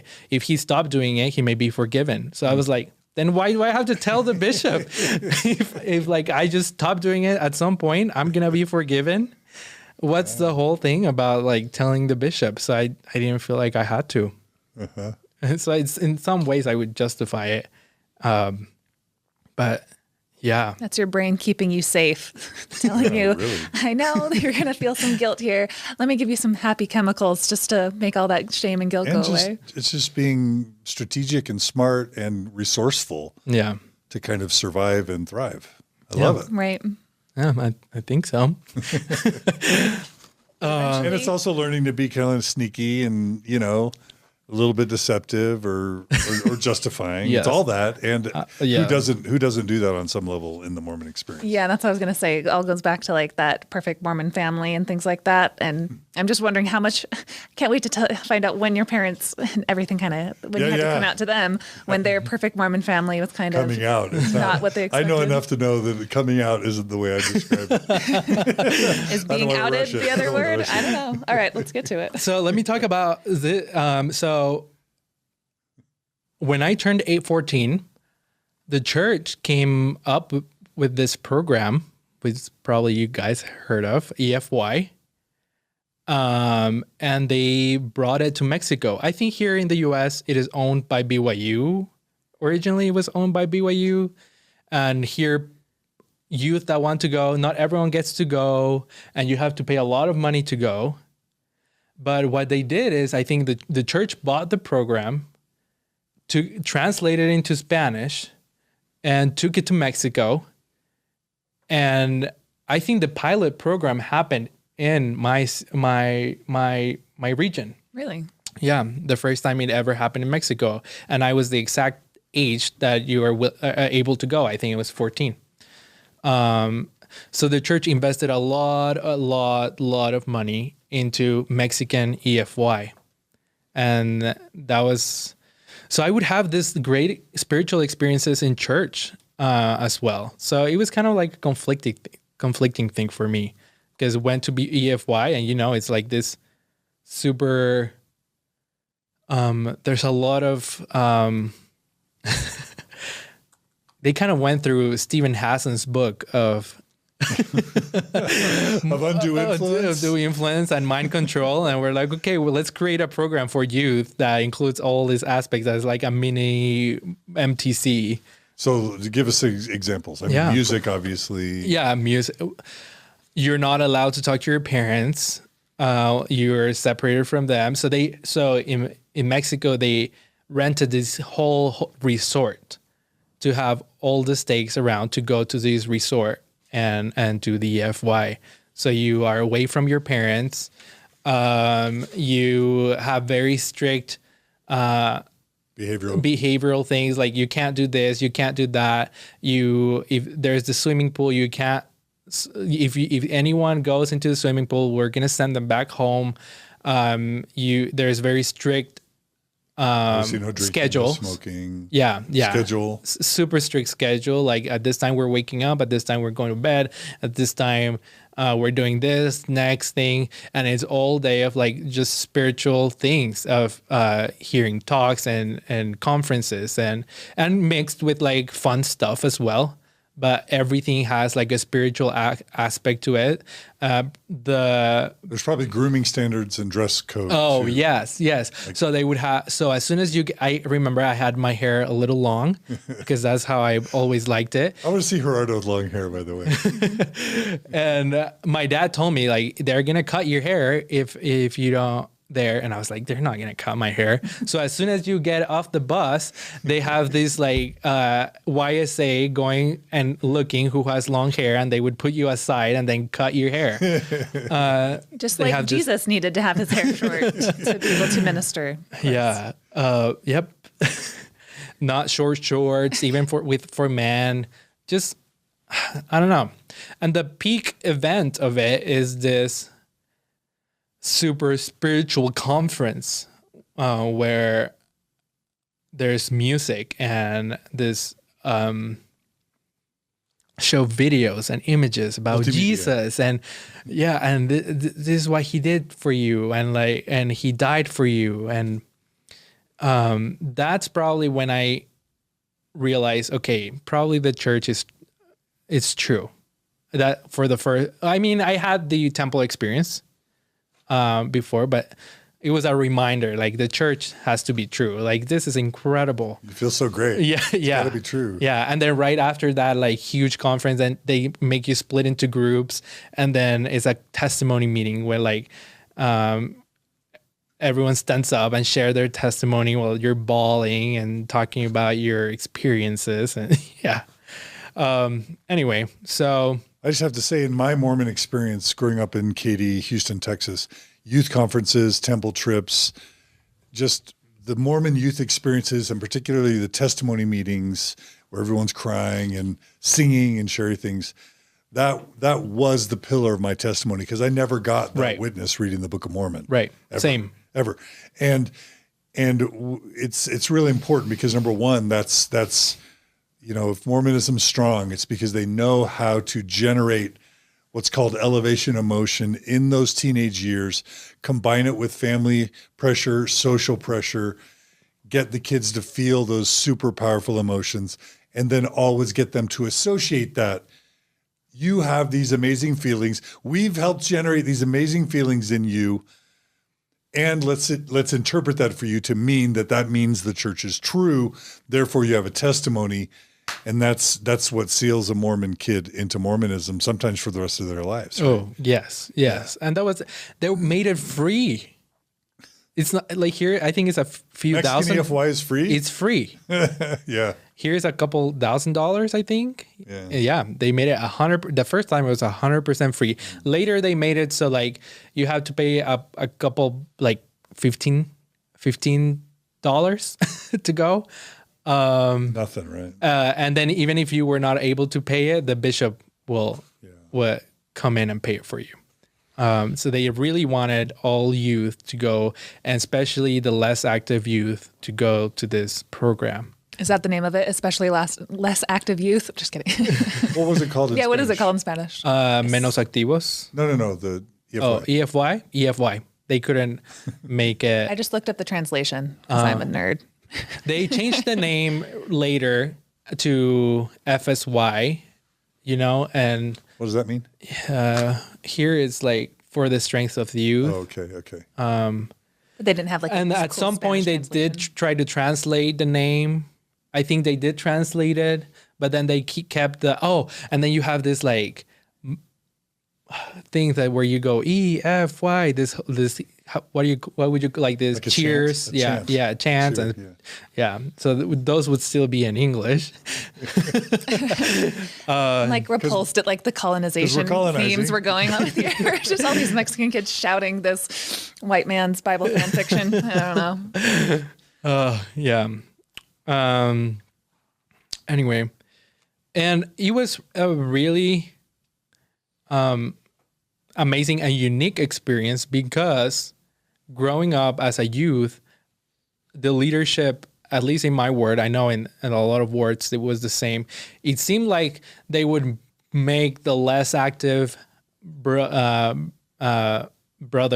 to be the young men's president to try to get him active again. So the activities would suck. There was not a lot of good leadership for the youth. For me growing up. So EFY was just like this, like, wow, this thing that I had never seen before. I just have to say that like losing the youth represents an existential threat to Mormonism and to any religion. And so it's just so, if you want to understand how Mormonism survives and thrives, look at what they're doing with the youth. And this is borne out by the way, even the management of the wards has evolved to where within the past few years, the church got rid of a young men's president. The position of young men's president has been eliminated because now the bishop is to be the equivalent of the young men's president. And any bishop will tell you their number one goal is to keep the youth. Because if you lose the youth, you lose it all. You got to get the youth. You got to get the youth with testimonies so that they can then go on missions, which seals them to the church, and then immediately got to get them off their mission, married quickly, and then having kids quickly. And that is going to guarantee or maximize the probability that you're going to keep your members. And this is what happened with your parents, by the way. And it's what they were doing with you, and it's what they do here with EFY and youth programs. At its core, Mormonism is oriented towards getting and keeping their youth. Yeah. True? Yeah. I think the church started getting worried that they were losing a lot of youth in Latin America as well. That's why they started doing this. Because at the same time, my dad was released from the stake presidency, and he and my mom were called to this pilot calling, regional calling, to, I can't remember even the name of the calling, but they were going to be pretty much the couple in charge of the YSA in the region. So Quintana Roo, Yucatan, and Campeche, the 3 states. My parents were going to be touring towards different state conferences and giving talks and talking just about their experience getting married, making YSA to go on their missions and really pushing them to get married. And they were going to start doing this type of EFY conferences for YSA, where they would make this, invest a lot of money in this retreats for YSA so they could marry. Because it's hard to find a partner when you're a Mormon in Mexico. because there's not a lot of options, right? And so they did this for a few years. They organized these huge conferences for YSA of 3 different states, and Mexican states. Yeah. Yeah. Mexican states. Yeah. Yep. Mexico's divided into how many states?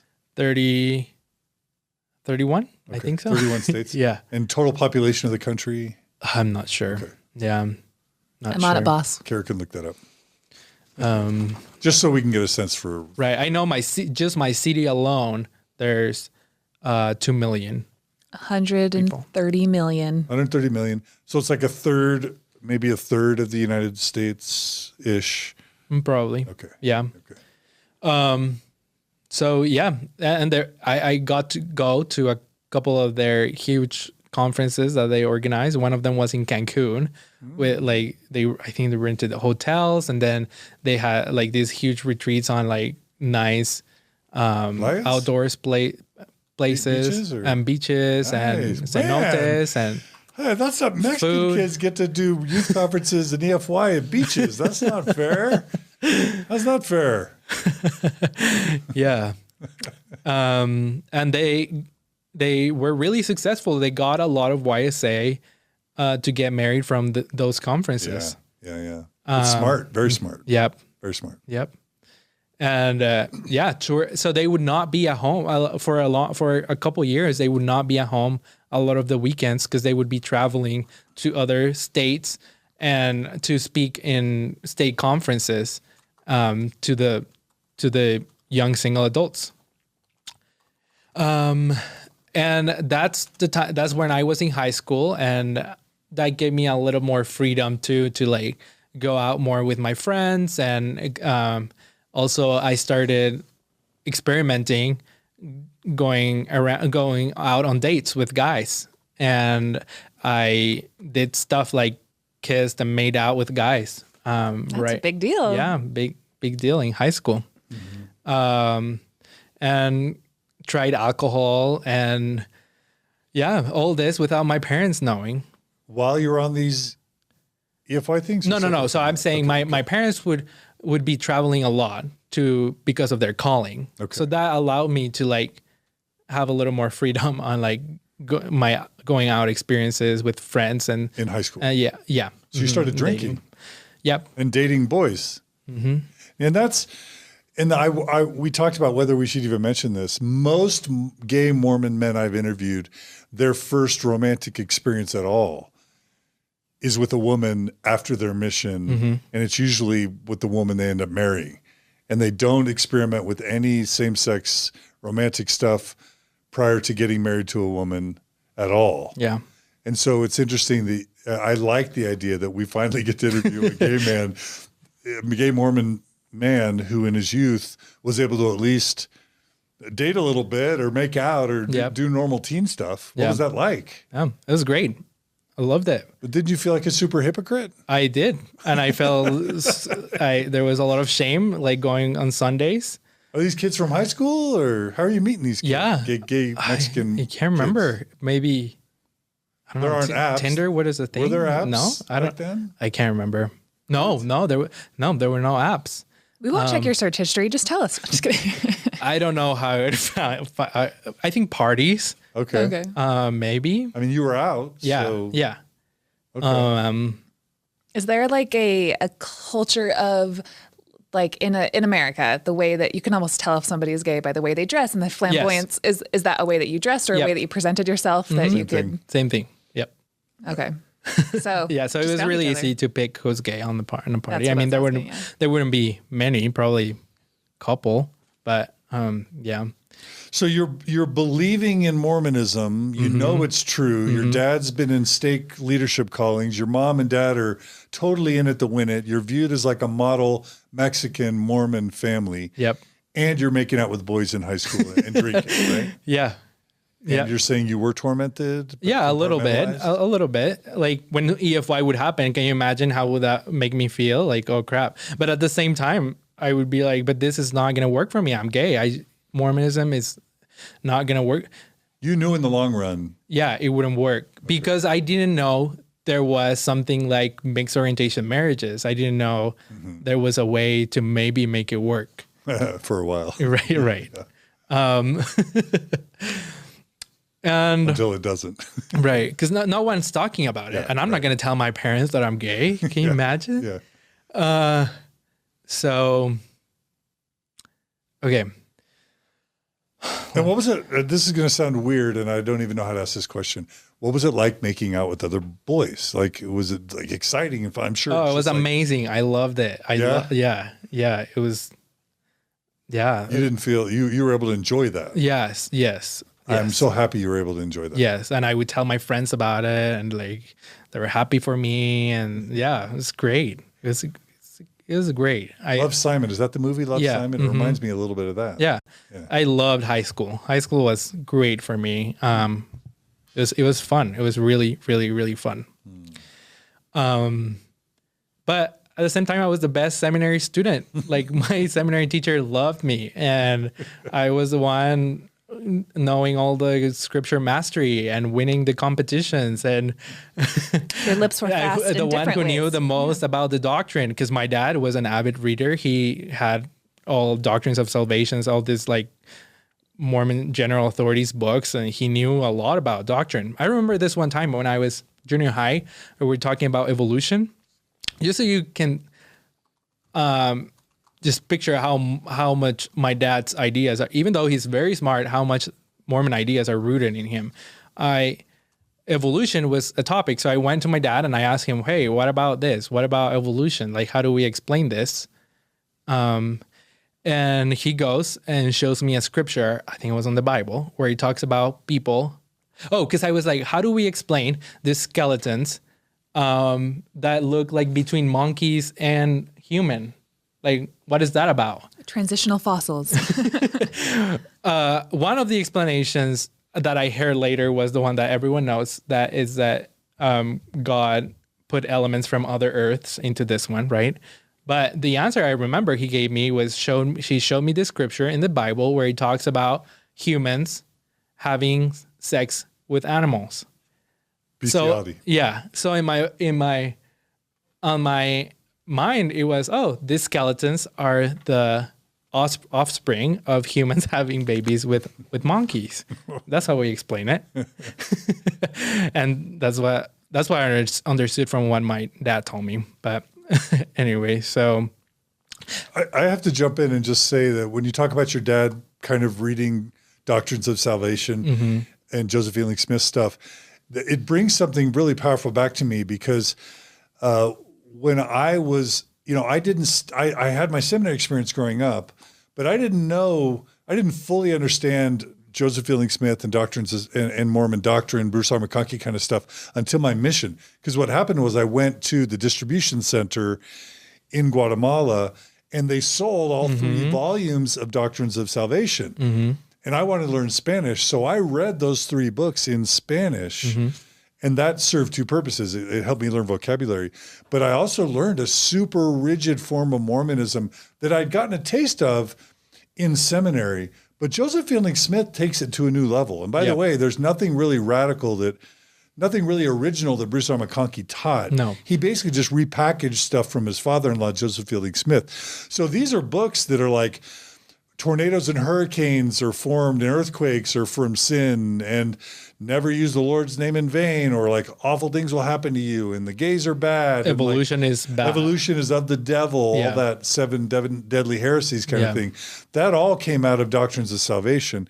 And that radicalized me for a while. So I'm sure it made your dad a super intense Mormon. Well, for me, that was Mormonism. Yeah. Growing up, there was no other type of Mormonism. Right, Signs of the Times. Yeah. Like, why would it be another kind of Mormonism than the one that a former prophet is talking about? Yeah. And Joseph Smith was talking about a lot of this stuff too. Yeah. And the compilation of Teachings of the Prophet Joseph Smith, done by Joseph Fielding Smith, also is a lot of this like super crazy stuff about worlds and we're gonna get to be gods and yes. Yeah. My dad really believes in all that stuff. Like Garden of Eden's in Missouri. Oh, 100%. That's where Adam lived. And the earth is 6,000 years old. Only 6,000. Yep. Yeah. Yep. Literal flood. Yeah, like all that stuff, it is so influential. And it kind of explains why you also had a big faith crisis and now you're into apologetics. And because like that's our Mormonism. Yeah. Highly influential stuff. Joseph Fielding Smith, Doctrines of Salvation, you know, powerful stuff. Yeah. Oh, or the curse of Cain. Yeah, right. Black people. Even when I cursed. came back from my mission, I mean, I'll talk about this, but I'll say it because I'm gonna forget. When I came back from my mission, I had read already the gospel topic essay about blacks in the priesthood, and the sentence where it says, kind of like, we no longer support the theories advanced in the past that anyone was less valiant or whatever. And tied to skin color. Yeah, and one of the first conversations I had with my dad when I came back from my mission was about blacks in the priesthood. And he said, well, yeah, it's because they were less valiant. And I told him, like, no, the church has already disavowed that. Yeah. It's like, he didn't really believe me. But you're basically saying you had read that stuff as a teenager. Yeah. In Joseph. Well, Fielding not Smith's read. books. I didn't read it, but my dad would talk about it. Yeah. My dad was 100% the church and work. That's my dad. And if you had to put them in order, it was the church number 1, work number 2, and the third one would be family. So he was either always at work talking about the church or at church. And you're saying, well, you're literally saying, not to diss on your dad, but family came after work in church. That's what you're saying. Yeah, 100%. Yeah. Mm-hmm. Yeah, and that's just. And that was a lot of conflict between my mom and dad was about that the fact that he would just spend too much time at church, and my dad would be like, but this is what I have to do, like this is what the Lord wants me to do. What are you, like, you're being, and he would get mad at her, like, you're being less faithful. Murmuring. It's murmuring. It's like Sarah in the Book of Mormon, right? Yes. Right? Mm-hmm. Murmuring. Can I just ask, it makes me kind of wonder, since your dad is a convert and we're talking about a different culture in Mexico that he would have been raised in, I'm just kind of curious, in your perspective, how much of that kind of like patriarchal opinions and the way that he viewed family and ran your household, how much of that do you think was his feeling like the authority of the priesthood in your house that happened because he converted versus was just his personality and just outlying problems with the machismo kind of culture that you were talking about earlier? It's probably a mix. Yeah. Probably. Like, we'll never know, but it just makes me kind of wonder how much the church contributed to those types of attitudes in your household. Like I told John, it 100% contributes because he gives men the basis. Like, here it is, the Lord divine said mandate. It's like Mexican machismo with divine mandate. Right? Right, exactly. Yes. Yeah, that's so that I feel like they feel justified about it, and it just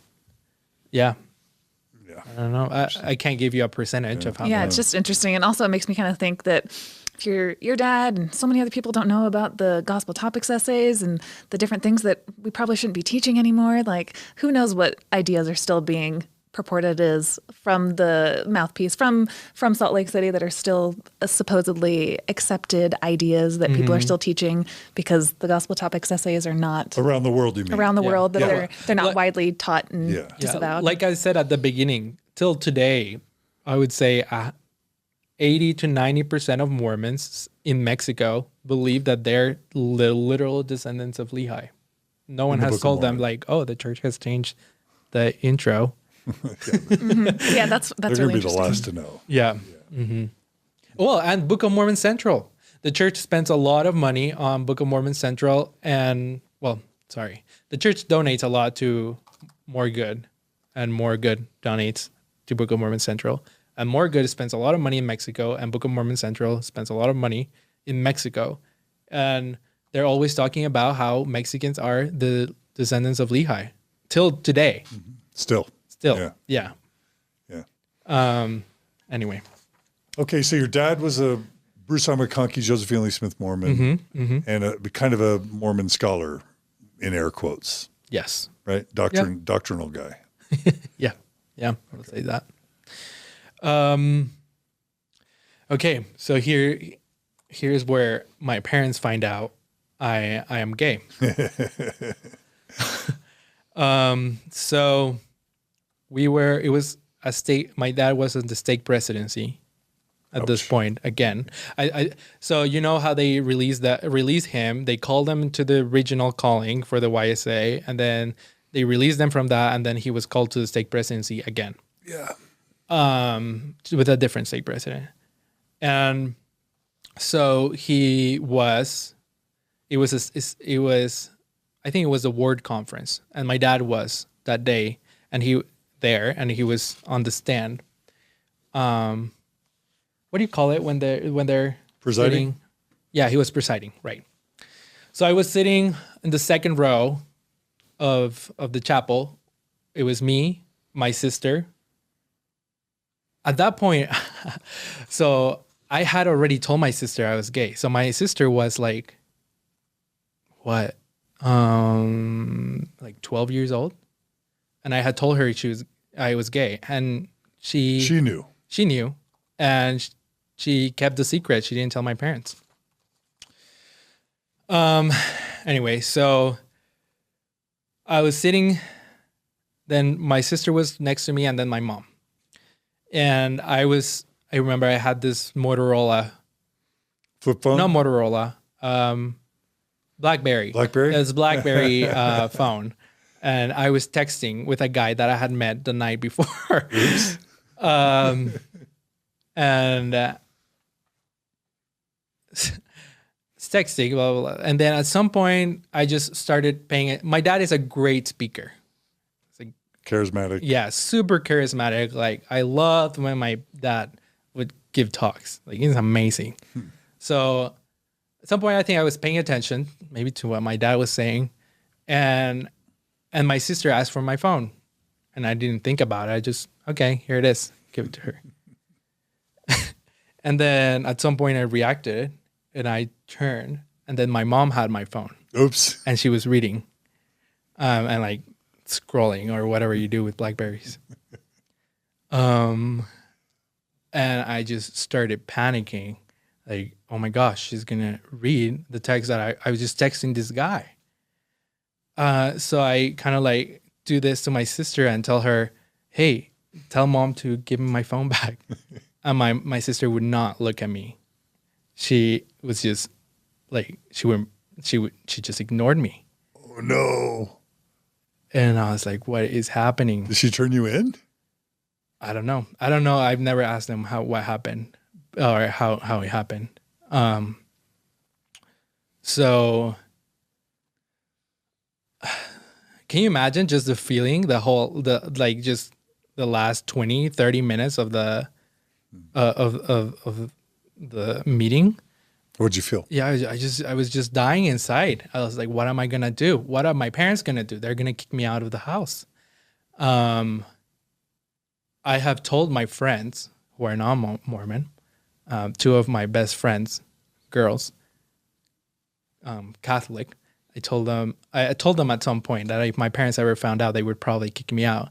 And if I could stay at their houses, if I could live with them. You really thought they'd kick you out. Yeah. So I had kind of like already talked to them, to my kind of like, in case it ever happens, like this may have to be something we'll have to look into. So I was just going through my mind to all those thoughts, like maybe I'll have to move out of the house. What am I going to do? Something important here is my plan by that point was I am going to go on my mission, because I know then my dad is going to let me to go to BYU. If I'm done with my mission, my dad can't say anything. And at some point, my mom has said that to me. Like, if you're going, because my dad didn't want me to go to BYU. I didn't even go to the church high school because my dad was like, no, like people send their kids there because they don't want to take care of them. And my dad had seen what had happened to that neighbor too at BYU. So Yeah, BYU. So, but I knew if I go on my mission, then he'll probably say it's fine. So my plan was going and then going BYU and then be gay. um, uh, okay, so here, let me think. Sorry. So I think so, your mom's looking at your phone, and I was just curious what was going through your mind. And you had said that you were terrified that they'd kick you out. Yeah. And that you had kind of a game plan, right, to live with friends if they'd kick you out. Yeah. Yeah. And then also like my plans are ruined. Like I won't be able to go to my mission maybe, or BYU. How on earth am I? Well, maybe if I am kicked out, I guess I can be gay now, but how am I going to live? Like, what's the plan? There's right, no plan. Right.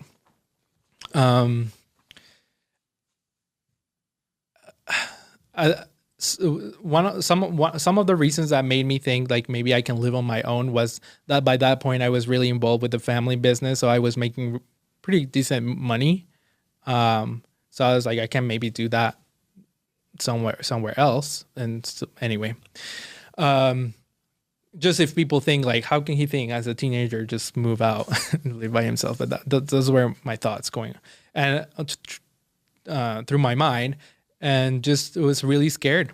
I was really scared, and so then the meeting ended, and my mom stood up super fast, grabbed my phone, and went towards my dad, said something to him, and gave him the phone. And yeah, I was devastated. I was like, okay, this is it. So I think I just walked home after that. I just walked home because we just lived a few streets from the chapel. I walked home and I called my friends on the phone. And I told them, like, my parents have found out that I'm gay. So can you ask your moms if I could stay with you? Mm. And I remember they responded. They said, yes. They said, you can stay here if you need to.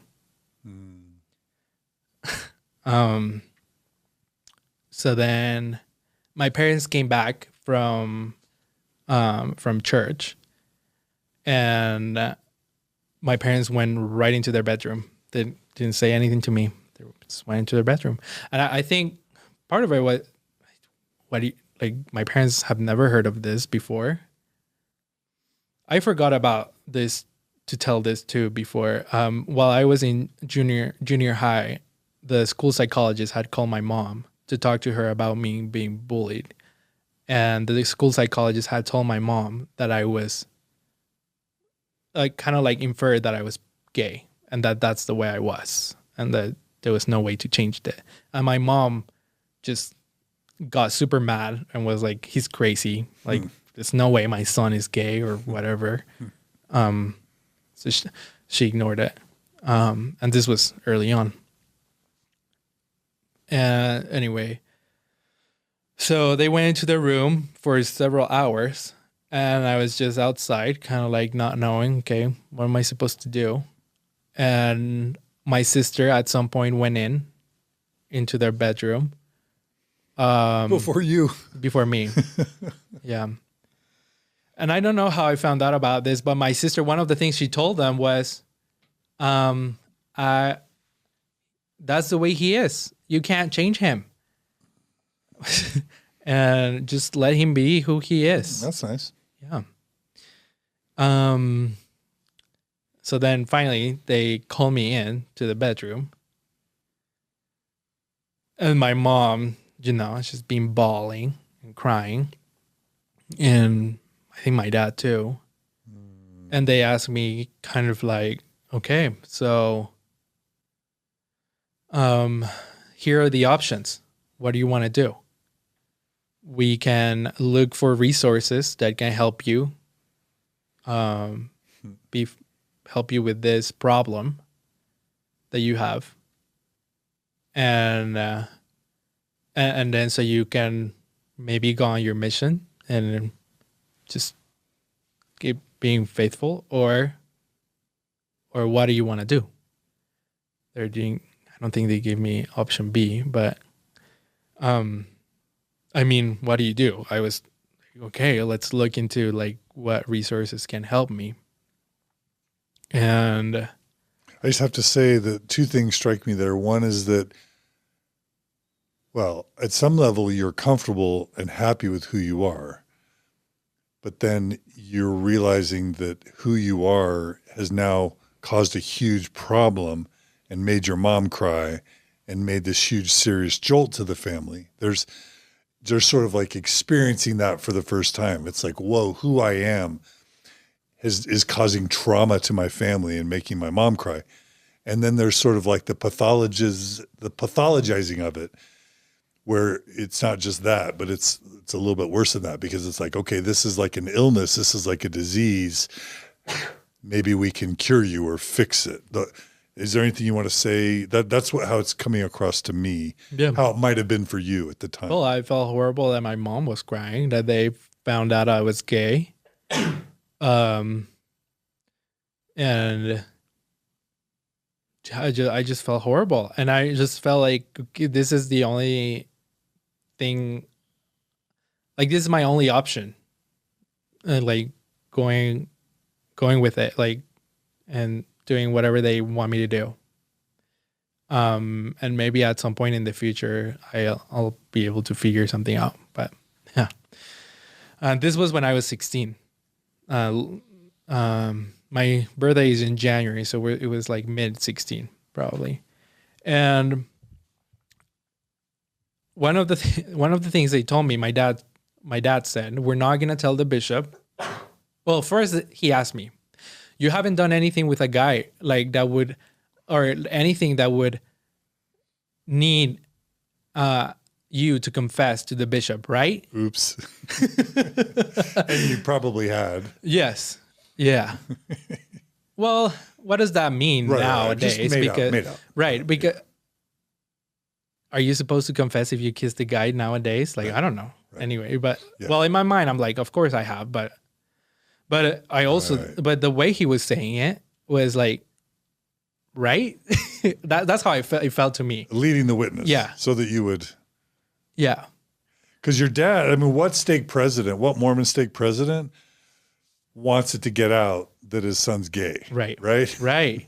And rumors just spread like wildfires, especially in Mexico. Yeah. No confidentiality at all. Everyone knows everyone's problems. If you want to talk to the bishop, everyone probably already knows.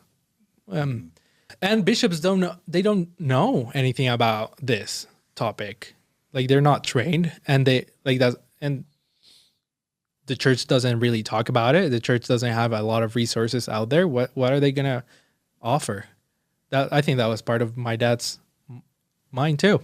I think we can do better here and ourselves. And your mom knows English. She can try to find something, find resources.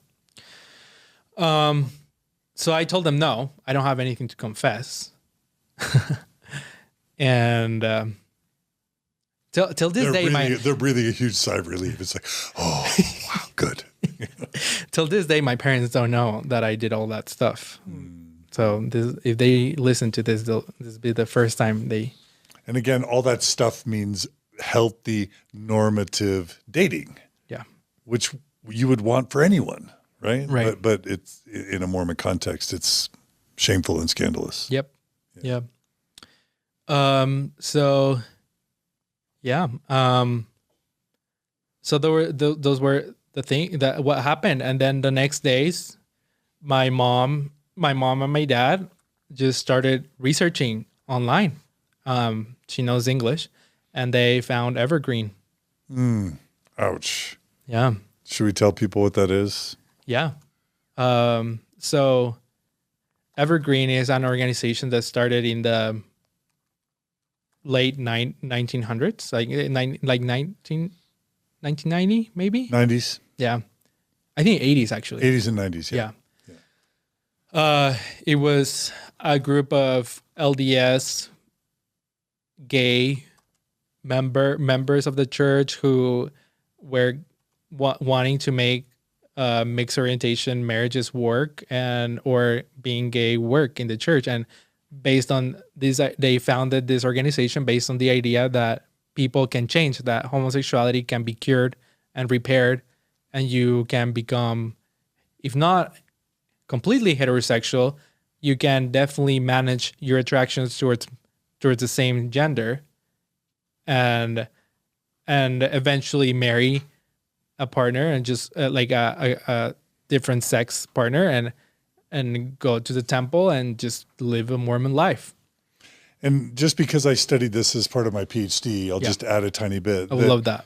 Yeah, that it has its roots in the mental health profession, ironically, because if you go back to Skinner and Pavlov, there's kind of this idea that, you study behaviorism and you start trying to study human behavior, and there's a strain of the mental health profession that's like, hey, people become gay for maladaptive reasons. And if you just take behavioral principles of association and conditioning, you can ungay someone, just like, we made them gay by improper parenting, or we made them gay by a detached father and an overbearing mother, or or abuse, or sexual abuse, or some type of bad upbringing. That's how we made them gay. And so we can use similar psychological principles to unmake them gay, to make them straight. And so you have rising in the 80s and 90s, NARTH, which was the National Association of Reparative Therapies. And then you have within Judaism, Noah, I believe it's called, or Jonah, Jews, and so the evangelical movement and the Catholic movement and the Jewish movement, they all had their flavors of conversion therapy groups, where they would have support groups for gay men or women. Or they would have retreats for gay men and women. And this was a larger movement within the conservative, religious institutions in the United States. And Evergreen was just the Mormon flavor of, this broader movement. And it's weird because it was led by mental health professionals, but at the same time, the American Psychological Association, the American Psychiatric Association, the whole mental health field was moving away from being gay as being pathologized. It was taken out of the DSM, the Diagnostic and Statistic Manual, as a disease or as a mental illness as early as like the early 70s. Mm-hmm. So as the whole mental health profession is moving away and saying this is normative stuff, being LGBT is just part of kind of people's experiences in the world, and it's not to be pathologized. There's a strain within the mental health profession that's still trying to publish journal articles about conversion therapy and people ungaying themselves and that sort of thing.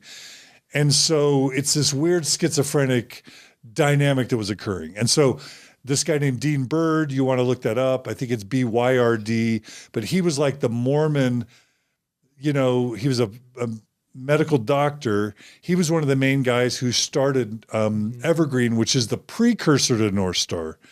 And that's when you start seeing in the 80s. Well, you see in the 70s, the BYU aversion shock therapy, where they're literally trying to apply these behaviorist principles of shocking the genitalia of gay men as they show them gay porn, to using Skinner and Pavlov principles to condition people away from being gay and then towards being straight. And of course, that was a disaster. It literally drove Mormon gay men at BYU crazy. And some even ended their lives and died by suicide.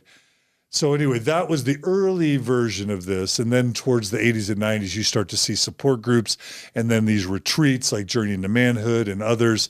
And Evergreen, which, by the way, was sponsored by the church. So there would always be either a general authority, an emeritus general authority on the board of Evergreen.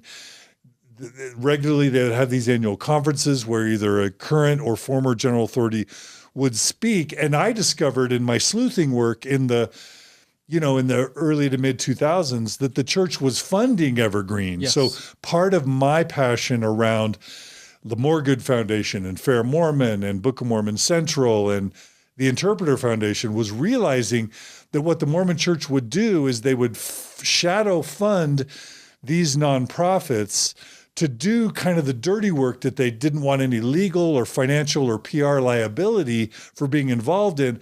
So what they would do is they would make these informal callings to people where they were to lead these organizations, these separate nonprofits, and the church would funnel money to them and funnel LDS Family Services and all these therapists to tell their members to go to these things. But then the church would have plausible deniability and kind of an arm's length distance from them, so that they wouldn't get into trouble. Right. And so that was evergreen in the 80s and 90s. And then it sounds like even into the 2000s. And yes, even in the 2000s, conversion therapy, reparative therapy, Mormon flavor being evergreen was alive and well, even up to the point where I've started my PhD by 2009. Yeah. And so it's just interesting to hear that hits your experience. Yeah. And what year about is this? 2012. So it was the last years of Evergreen. Yeah. Obviously, we didn't know. Like my mom didn't know. Oh, Evergreen is a struggling organization. Yeah.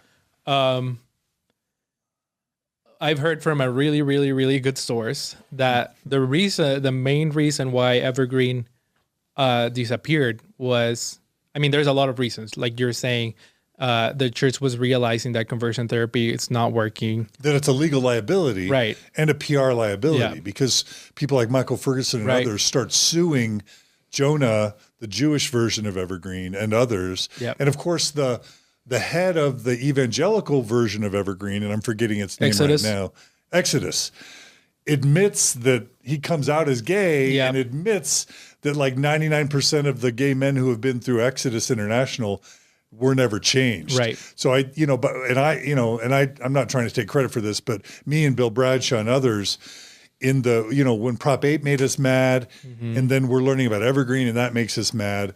By 2009, 2010, we're starting to release the results of our research around LGBTQ Mormons. This is my dissertation. And we start making noise about how Jonah and Exodus and Evergreen are bad news.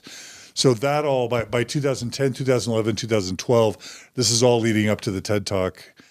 The church is starting to see the writing on the wall that Evergreen is not going to be sustainable. And it could be a PR risk and a legal risk. Right. And so I only give all that history because we don't talk about it enough. It's very important history that's impacted tens of thousands of Mormons and their families and their straight spouses and the children that came along afterwards. Kyle Ashworth talked about this in my recent interview with him.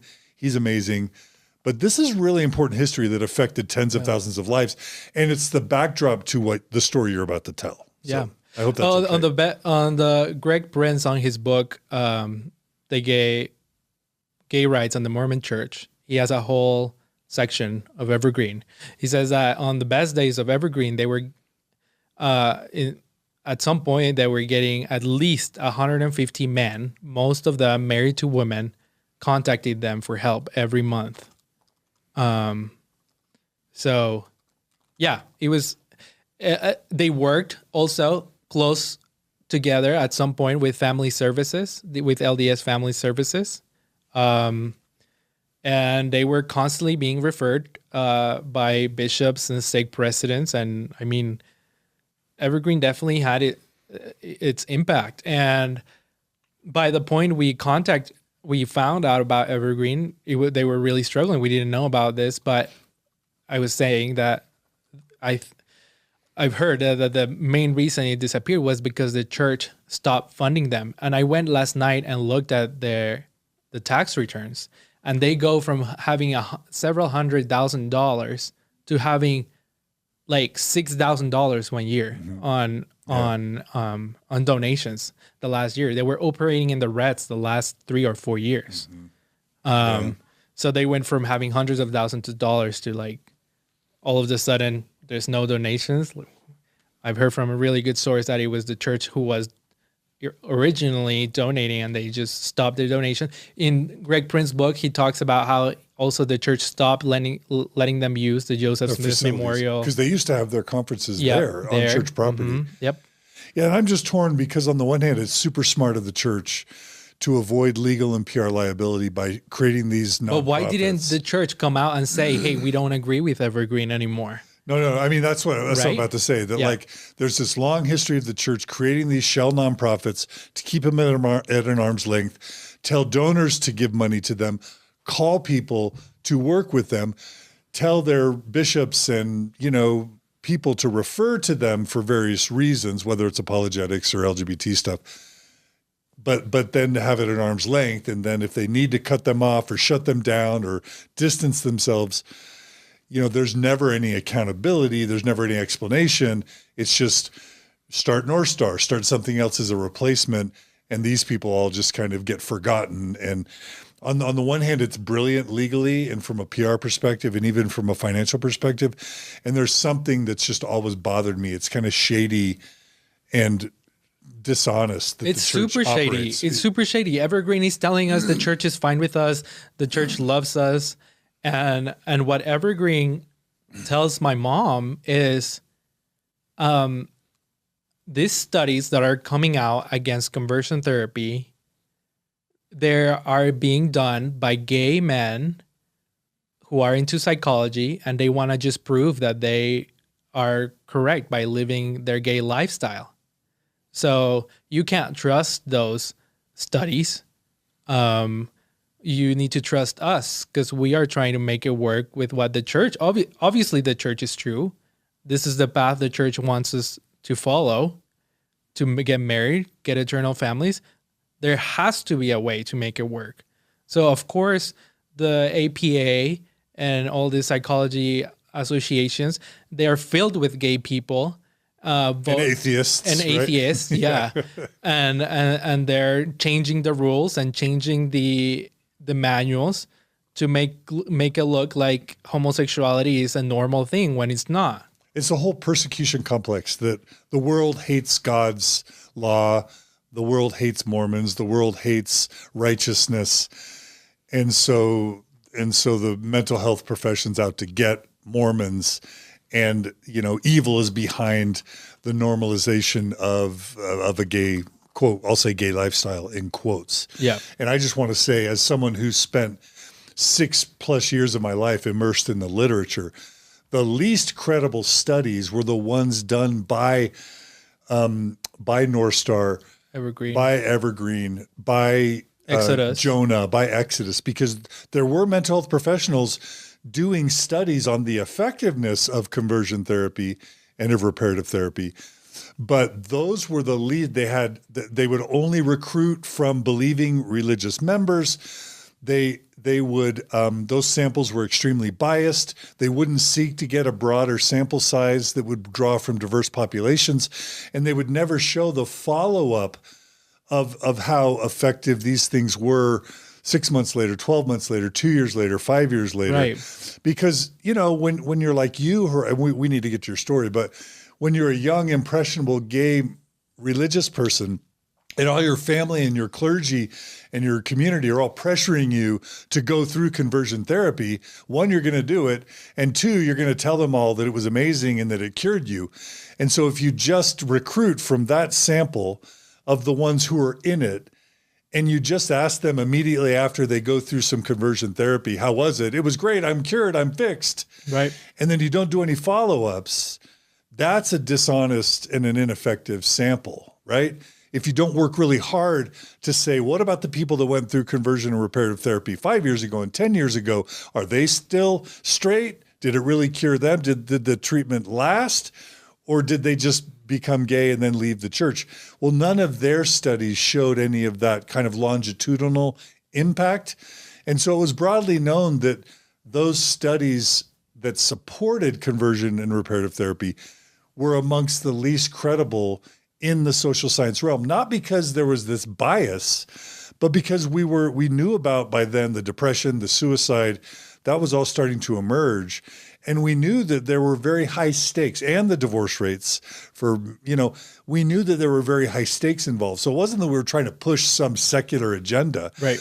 It was that we were trying to get to the truth of the evidence. And that's why Bill Bradshaw reached out to me, and we even started my PhD study, was because we really wanted to get to the bottom of the truth.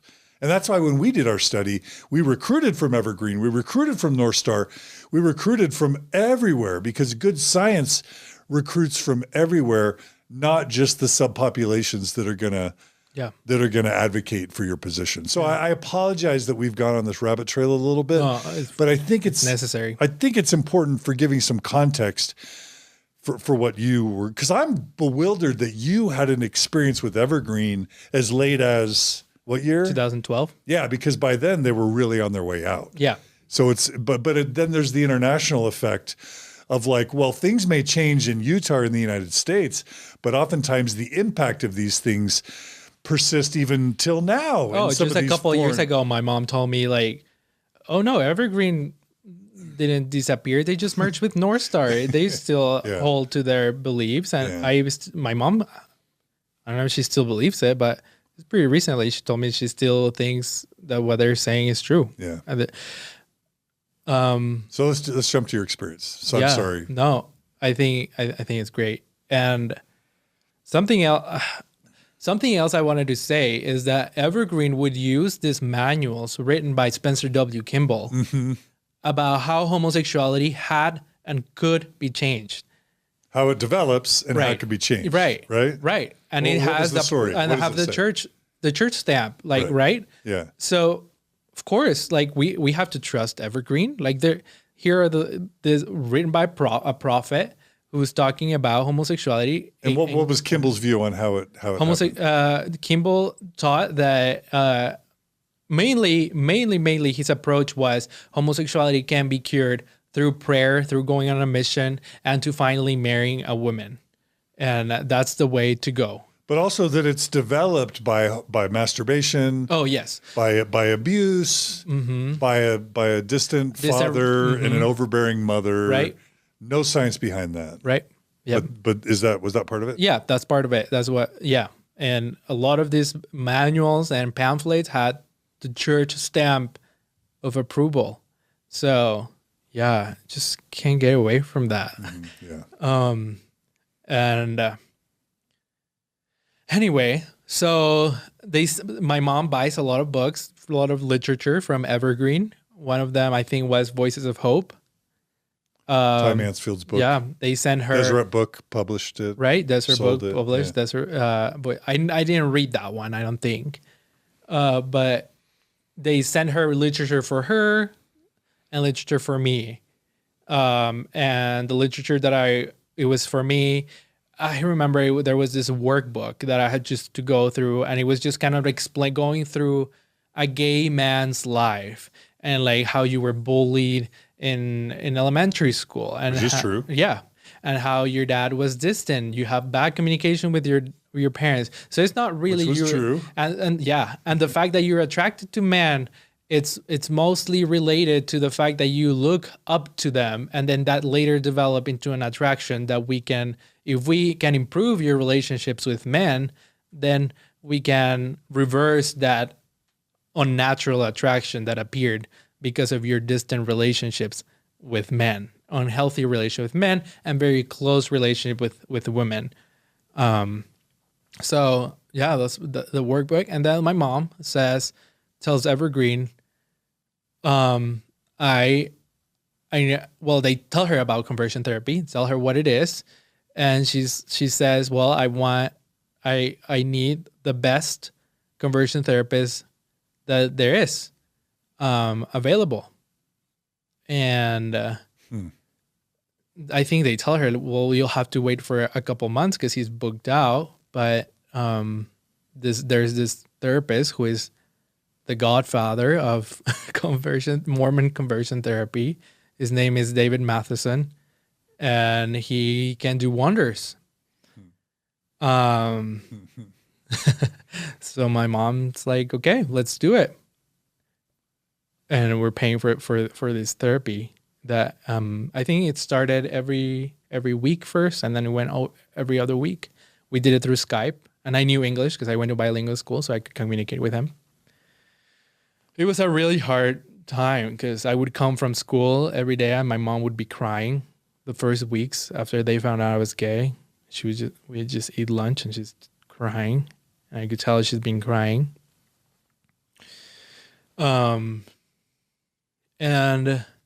so after reading some of the literature, I got convinced, like, okay, this thing actually can get cured. Maybe, I mean, I love the church. I like the church. Maybe I can make it work. I can definitely, well, I can try this. And they're saying it works. It must work. I mean, we're paying a lot of money for it. So I went back to my friends who are not members and tell them, hey, I'm going to do this. I'm going to do this therapy stuff. They kind of laughed and said, like, there's no way. How you can't change. You can't just change from gay to straight.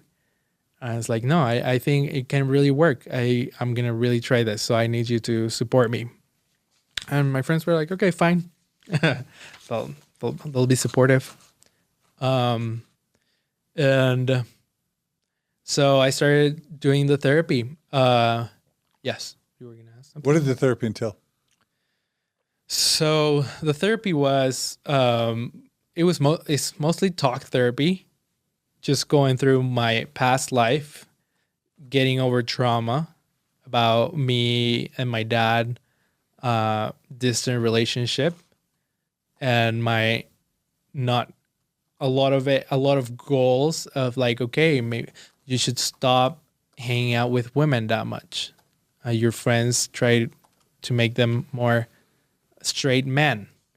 That was really hard for me because most of my friends were girls.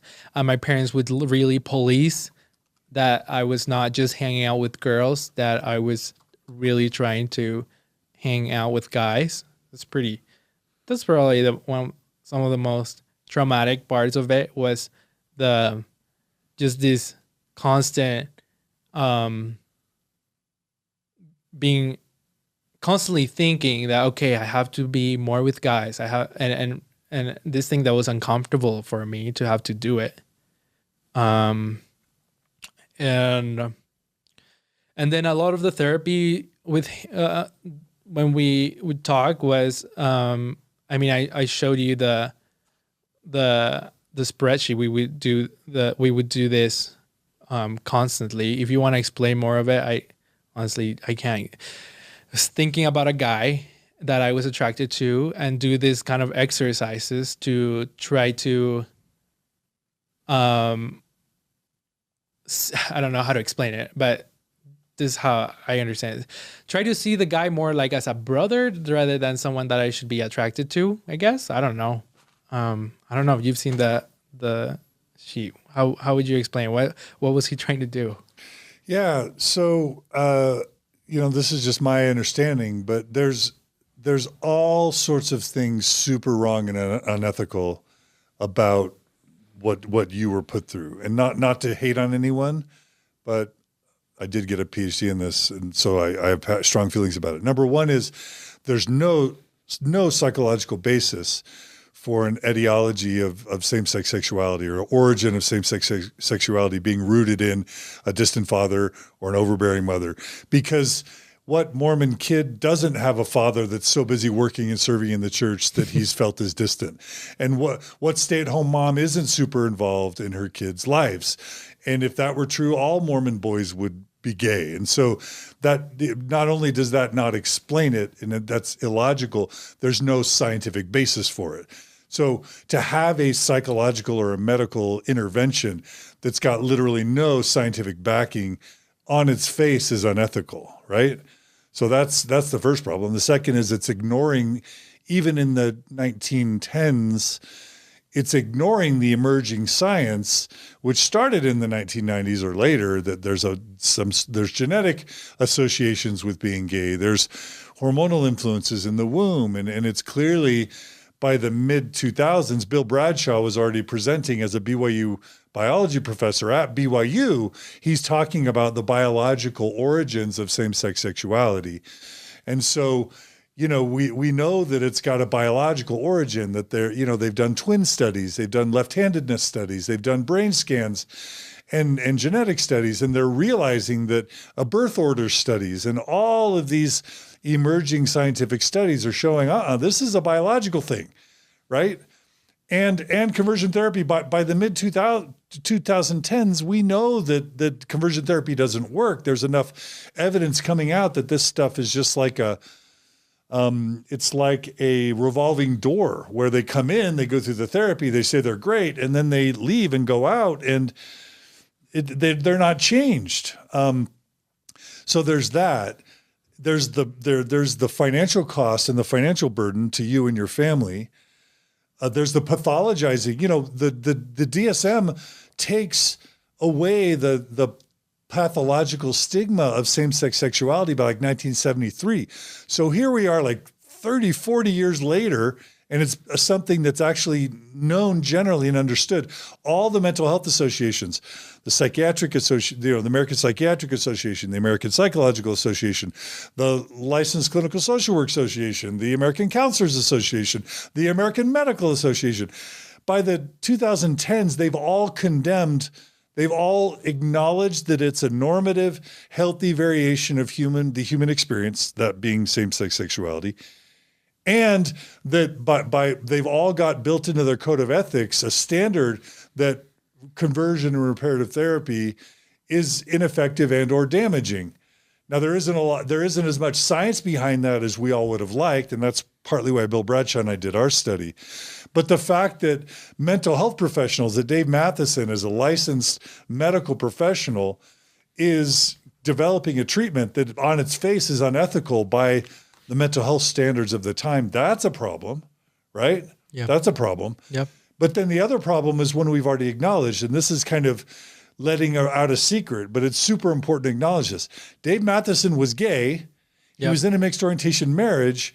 And since then, like pretty much every other advocate of conversion therapy during the 90s and 2000s and 2010s, he ends up coming out as gay, leaving his wife, and acknowledging that very little of the therapies ever really helped anyone, just like with Exodus International, just like with Jonah, just like with, Josh and Lolly Weed.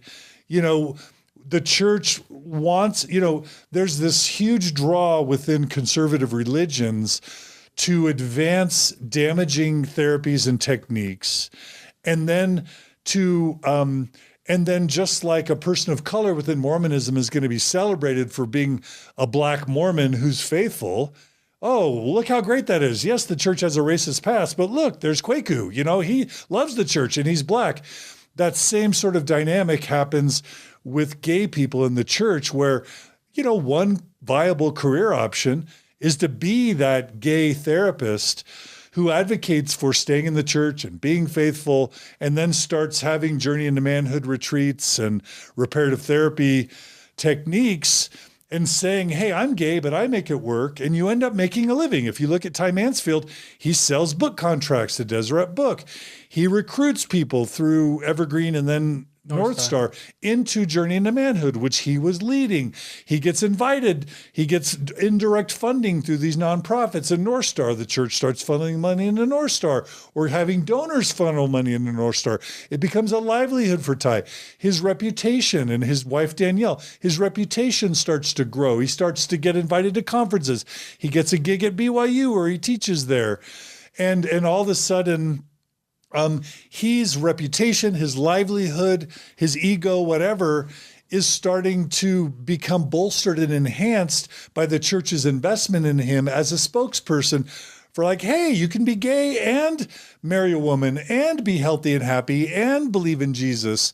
And so there's these conflicts of interest that emerge that support a Dean Byrd before Ty Mansfield, and then a David Matheson before Ty Mansfield, and then a Ty Mansfield now. And maybe Ty will be the one unicorn that makes it all work. But we saw with Josh and Lolly Weed that Josh ended up saying, I'm gay, and then leaves Lolly, and now he's living, quote, the gay lifestyle. Who knows, maybe Ty will or won't be that cautionary tale again, but it doesn't matter whether Ty ends up we discovering that he has stuff on the side or he's doing other things. The church will always be replacing the Joshes and the Dave Mathesons and the Dean Byrds and the Ty Mansfields of the past. They will always just find a new crop of new advocates for being gay or lesbian and staying faithful to the Mormon church without ever apologizing to all the people that got hurt, for all the expenses that were made, and for all the marriages that were destroyed, and all the people who were psychologically damaged by being sold hope. And that's what Voices of Hope is. And that's what Evergreen was. And that's what North Star is. You're selling hope to people when what you're offering them and what you're charging them for and what they're paying for are treatments that are unethical, that go against science, that are expensive, and that people make major life decisions on: marriage, kids, livelihood. They make all missions. They make all these decisions based on the promise of hope that is completely bankrupt psychologically and, from a mental health perspective. And sadly, your parents, because the church was influencing your parents, then your parents were encouraging you. Yeah. And so you're thinking, I'm sick, I'm broken, I'm defective. I'm going to go tell my friends, you guys need to help me because now I'm going through this therapy and I need your support because I'm sick, I'm broken, I'm defective. Yep. And this is my only hope to not have my life ruined. So that's my my rant. Yeah. Anything you want to disagree with? Or? No. Yeah, I think you nailed it. Yeah, you nailed it. Something that they really want to do, Evergreen wanted to do before you start the therapy, is really indoctrinate you into the idea that you are broken, that you're not supposed to be gay, that it's not natural, it's not normal, and therefore you need to want to change. They really want you to say that you want to change. David Matheson won't start the therapy unless you are the one saying, I have an undesired same-sex attraction. And that's the whole thing. So then they can come back today and say, well, all these people, they wanted to change. They came up to us and they wanted the therapy, or we shouldn't make the therapy illegal because people that come to us, they want to do it. So why should we make it illegal? Freedom of speech allows us to keep doing it. But they convinced me. They convinced me that I needed to want to do it. I remember at the beginning, I was like, how in the world am I going to be able to not to want to change something that I like? Why should I dislike something that I like? Like, how is that even possible? It's like saying, I don't know. I hate bacon. I like. I love bacon, but I hate bacon. Yeah, I like chocolate, but I need to want to hate chocolate. How do you learn to hate chocolate? Right. Yeah. So, I mean, for me, it was the literature that it was just reading. The preparation for the therapy was reading that's not what I'm supposed to be, and that gay people are sinister people that get AIDS and that have horrible lifestyles and that are not blessed by God, and that there's no happiness into that lifestyle. Yeah. It's terrible. Wow. And part of what's so insidiously unethical, there are two things. One is this is all done in the name of God. Yeah. So it's like, well, God and Spencer W. Kimball and Boyd K. Packer, they all said it. So it's not just therapists and Dave Matheson and Evergreen and your parents. It's God himself through the prophets are condemning who you are at your core. And that takes it to a whole extra level of unethical, right? Yeah. But the second thing is that there's a serious lack of informed consent because the church knows there's this revolving door of all these men that say they've been cured. And then 5-10 years later, they're not able to sustain the effects of either a mixed orientation marriage. I know people today therapy. Who are on the North Star website. I was looking at their website yesterday, who are like have their stories and the Voices of Hope section that I know for sure they are fooling around with guys. Yeah. Or have left the church or have, ended up getting in committed relationships. Yeah, but they're still there on the website, on the North Star website. You go, if a new gay kid goes, he'll hear the story about this guy who's making it work when in reality he's like out of the church or just sleeping around, dating around. Yeah. Yeah. And when we talk about the second thing that's super insidious regarding informed consent is the Mormon church will never, ever tell a Gerardo who's 16 in Mexico, okay, we're presenting to you Evergreen and we're telling your therapist and your parents to put you in front of Evergreen, but we're not going to tell you that tens of thousands of gay Mormons before you have tried these therapies and it ended up not only not working, but in some cases was fatal. Right? And we propped up all these role models like Dean Bird, like Dave Matheson, like Josh Weed, and it failed for all of them and all these tens of thousands of people before, failed marriages, suicides, whatever, but we're not going to ever tell our new crop of young gay Mormons and lesbians that the risks and the harm and the damage is really severe. And when I just did a TikTok on informed consent, not only do you have to tell people, they not only have to have no coercion in what they're agreeing to, which you didn't. You had coercion, your parents and your family and your church and God. Yep. You also have to have all the information. You have to understand the risks and benefits. To have full informed consent, you need to be explained the risks and benefits. The church knows the risks and benefits by 2010, 2015, by 2021. But they never, ever offer the risks and benefits. They just keep recycling a new generation of advocates who all end up washing out of the program or have miserable lives by staying in it. But either way, there's never any informed consent in terms of the risks and benefits. Yeah. Did you get any informed about the risks and benefits of what you were going through? Dude, they were telling us that this is the most amazing thing, that all the APAs are wrong because the APA is full with gay people who are changing the DSM and voting to say homosexuality is good, but in reality, we are the ones that are right. Yeah. What? There's no informed consent at all. Yeah. And these people people may be able to say, well, Evergreen doesn't exist anymore. These people who were in Evergreen, they're now in North Star. And they still, to this day, promote those ideas. I know that because at least one of them keeps contact with my mom and tells her about it. Tells her that your study or like other people's study are bogus and that you're just trying to prove that homosexuality is good at any cost.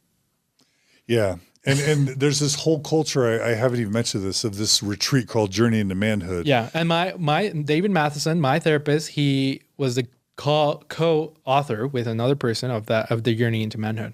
And Ty Mansfield has been a part of that. But basically it's just the idea of all these men going away for a weekend to southern Utah or in the forest, and by being with other men, by doing a lot of these exercises and psychological techniques with other men. And then this is where it gets really, really unethical. Holding other men, embracing other men for long periods of time, even being naked with other men. Or getting naked in front of other men too. Yeah, that somehow that's, and if you just embrace a man, as a gay man, possibly naked, and hold them for a long time, but not feed the sexual arousal, that somehow that's going to cure you of your gayness. And so generations of men have gone to these Journey into Manhood, do macho things, chop wood, throw the football, be macho, hold men in a naked embrace for long periods of time. Somehow that's all going to be a mishmash that cures you of your gayness.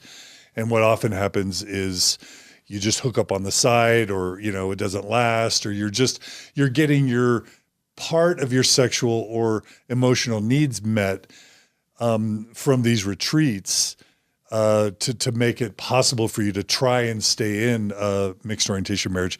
And there's a great interview we just did with Kyle Ashworth where he talks about the North Star gay naked cuddling in hotels with married Mormon men whose wives aren't even told that they're doing these sorts of things. It's this twisted, warped, unethical, I hate to say it, gay Mormon underground that still is thriving in 2021. There's a North Star conference like this weekend, I think, in Salt Lake City that Ty Mansfield is leading.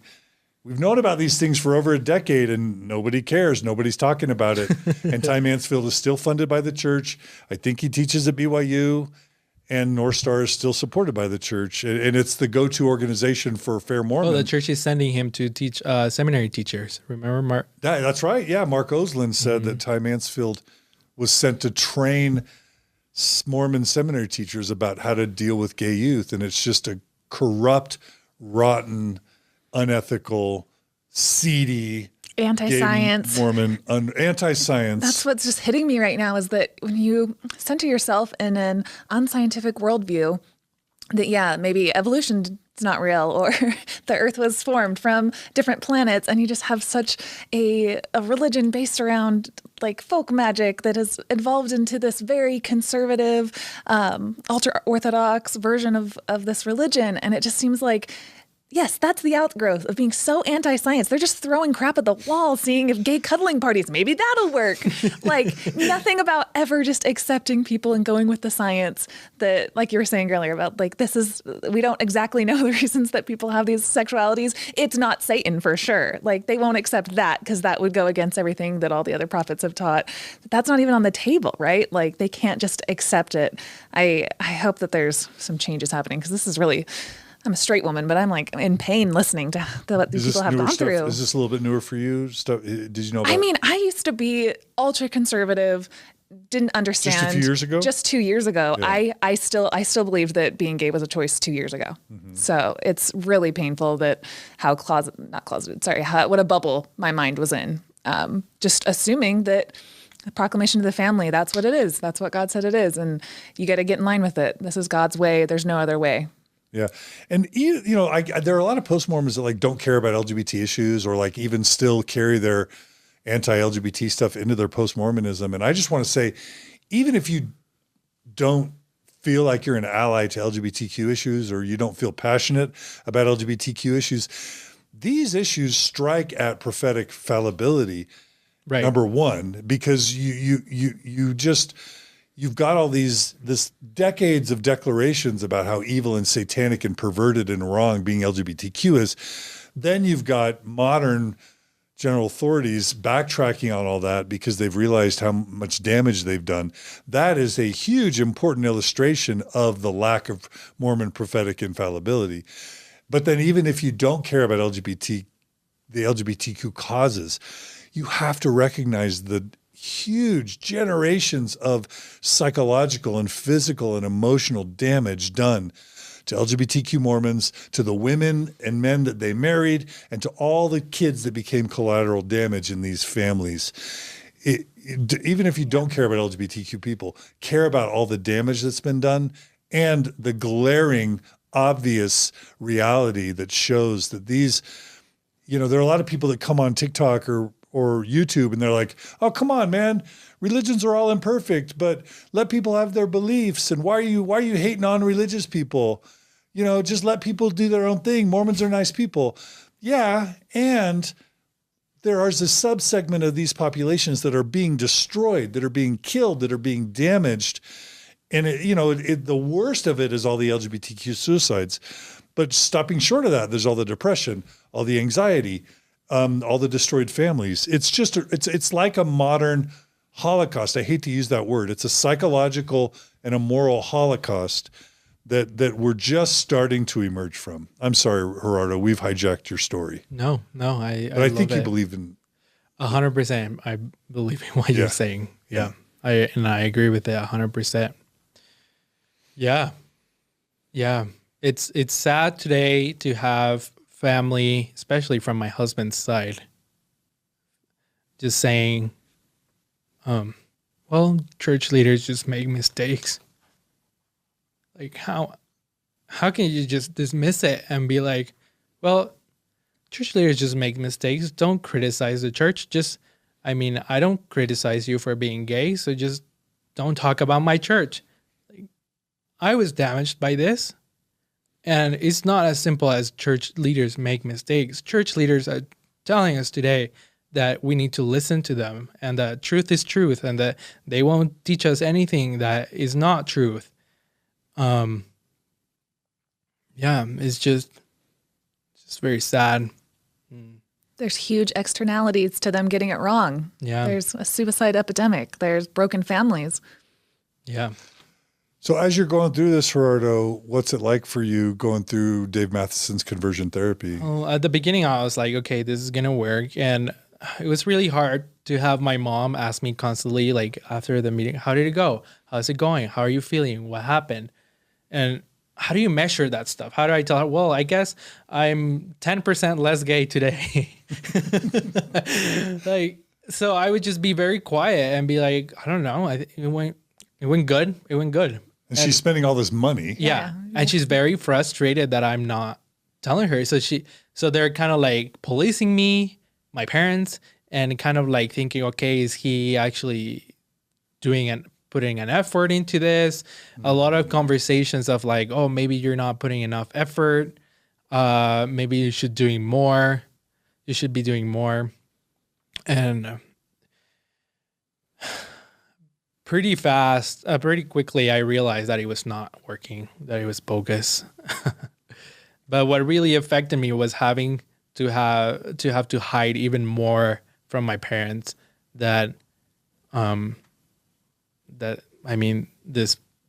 this part, they were spending all this money, and I'm like, I knew it's not working, but then what else could I do? And there's eternal consequences for them. It's not just like, Yeah. There's social consequences. There's embarrassment to your parents, and then you won't be with them in the afterlife. So now their eternal family is being jeopardized, and that's what Mormons live for. Yeah.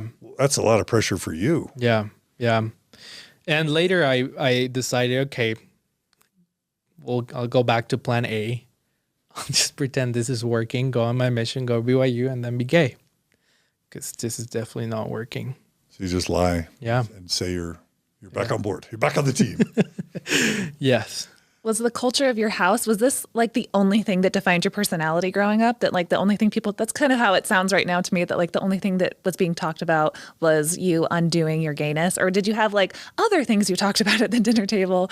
Or is it like, how much of this was like the main topic of conversation in your house? Over. We didn't talk too much about it. I mean, this is what I remember the most because it was what affected me the most. But at some point,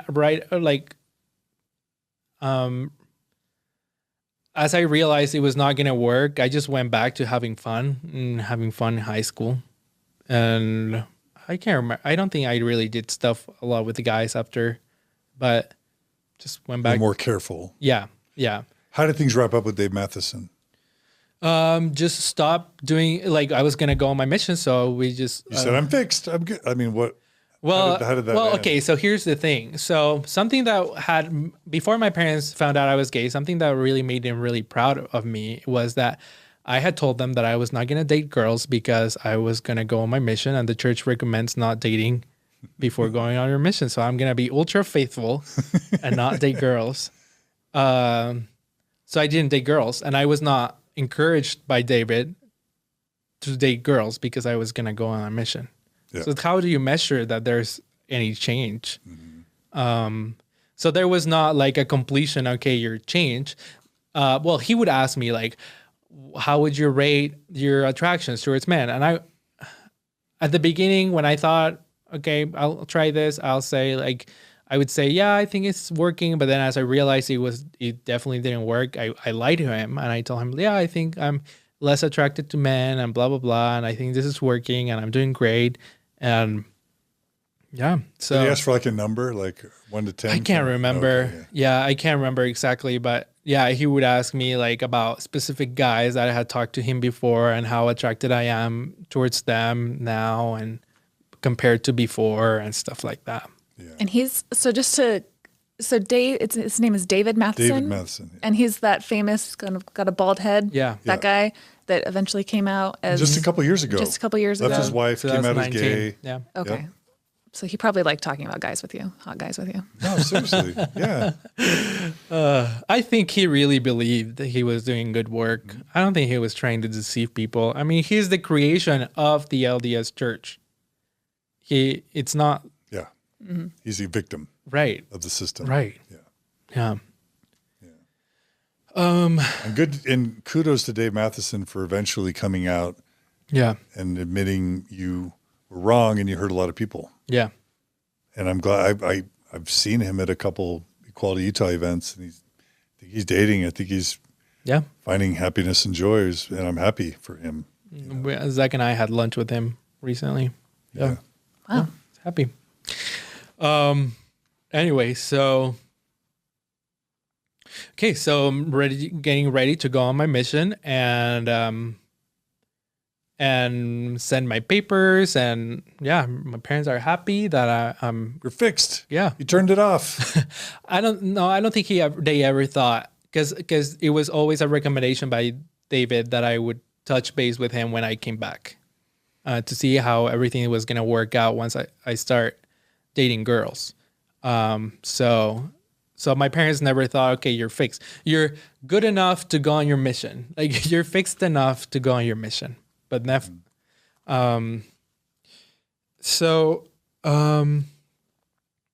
right. So I was called to Mexico City, which I was very disappointed about because I really wanted to come to the U.S. My best friend was called to California. So, and my papers came a little earlier than his. I was pretty jealous that I was going to go to Mexico City. How far away was Mexico City from your house? It's about 16 hours driving, but it's only like an hour and 45 minutes plane. My dad's family still lives in Mexico City. So, I mean, it's huge. Yeah. So the part where I served, I hadn't really been most of it. But yeah, I had been to Mexico City. And you spoke fluent English by this point, right? And you my English was pretty good. Not as good as it is right now, but I mean, still did bilingual school, so my English was good. And it was a good experience and also like a very hard experience. I had decided that I was not going to tell my mission president or anyone that I was gay. But I also knew there was a lot of things that I had repented about. And so you know how there's this meetings at the MTC where they really grilled you that if you have any sins, you should confess. And that was hard for me, but I mean, I think I'm pretty psychologically strong, so I just went through it. I was like, I'm not going to confess. And when a kid confesses, it's serious because oftentimes they're sent home. Oh, yes. And it's super embarrassing and shameful. And the kid just had a big party to the whole ward and community and all extended family are like having a big banquet and sending him off on his mission and everybody's excited. You go to the MTC and just, it can be just a couple of days to a couple of weeks. And all of a sudden you're confessing because they've got the corkscrews and they're just screwing you with the pressure to confess. Then you confess and it's not like you're safe. No, you confess and there's a decent chance you're going to be sent home, shamed with your tail between your legs. And everybody knows when a missionary comes home after a week or two, it's because they had sex or something like it and didn't confess it. And then they have to do this probationary period where they wait for months to then see if they're worthy to go back out again. And it's this huge shame parade that you avoided by lying. Yes. Yeah. So congratulations. I'm happy for you. It's not only this big conferences where they ask people, it's then later you have a one-on-one with the branch president, and he asks you specifically about pornography and masturbation and all these things, like, and looking into your eyes. And there's this Mormon teaching that Mormon leaders have the spirit of discernment where they can use the Holy Ghost and their priesthood powers to look into your eyes and stare intently and know what's on your heart and know. So you may as well confess because they're seeing it anyway. Yeah. Is that what you're referring to? Yep. But you were wise to that. Yeah. You knew that was poppycock. Well, no, I was nervous, but I mean, I was still going to try to not confess. It's like when you said earlier about going and doing baptisms with the temple, right? Like, you knew that, like, I got away with this. They're not going to know. There's no spirit of discernment. Right. It was kind of like an on and off. But at the MTC is like all that, those thoughts on steroids. Yeah, turbo. Yeah. What's the context of that? They say that if you don't confess, you won't have the Spirit throughout your mission, and then people's salvation is lost because you didn't have the Spirit with you? Yeah. And then if you haven't confessed and repented of everything, you won't have the Spirit, and then you won't be able to teach. And then families that would have obtained their salvation and been able to go to the celestial kingdom are going to end up in the celestial kingdom, or the Mormon equivalent of hell. Yep. Because you couldn't stop masturbating, or because you didn't repent of touching boobs or kissing a gay guy when you were growing up. So it's this huge guilt and shame where it's eternal consequence, divinely mandated, where you're not just hurting yourself, you're keeping other people from their salvation. Yep. As a teenager, that's heaped on you. That's painful. Yeah. But then something happened at the MTC. We were in one of the classes, and then the instructor asked us to. Oh, I was also called the district leader at the MTC. Yeah, of course. So I was like, I mean, they. You got a leadership calling. Yeah. Which meant God was happy with you. Right. Right. So we're in this class, and the instructor tells us, okay, now you're going to kneel and you're going to pray to God to tell you that the Book of Mormon is true, or that the church is true, or whatever. Like, you're going to have a spiritual experience right here, right now. So everyone kneeled. I kneeled. And I had my scriptures, and I knew about my mom's story of opening her scriptures and finding this like super inspiring scripture that she wanted, that she needed. And I had tried that before as a youth. I had tried to do that before, and it never worked. Every time I opened it, it was something random that had nothing to do with my life. But that one time I was kneeling and then praying to God to tell me if it was true and if I was doing the right thing or whatever. I can't remember exactly. And then I opened the scripture. But at that point, I've never read the Book of Mormon in its entirety. I mean, I've been to seminary, but never like from back to back. And there was this scripture that I don't know how I missed it, because it's one of the most popular scriptures. But I can stop. Okay, you're good. Okay. It's one of the most popular scriptures, but I don't know how I never heard of it. And I opened it, and it's this scripture on ether that talks about weaknesses. And if you come to the Lord, He'll make your weaknesses strong. Yeah.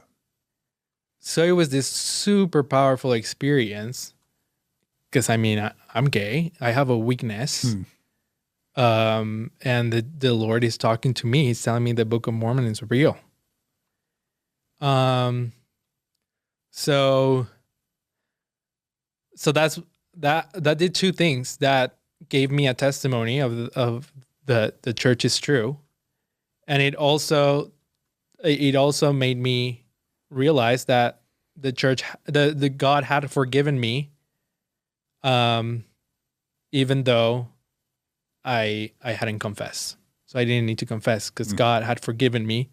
Because otherwise, they're telling me right now here on the MTC that I can't feel the Spirit if I'm not clean. So I must be clean because I felt the Spirit.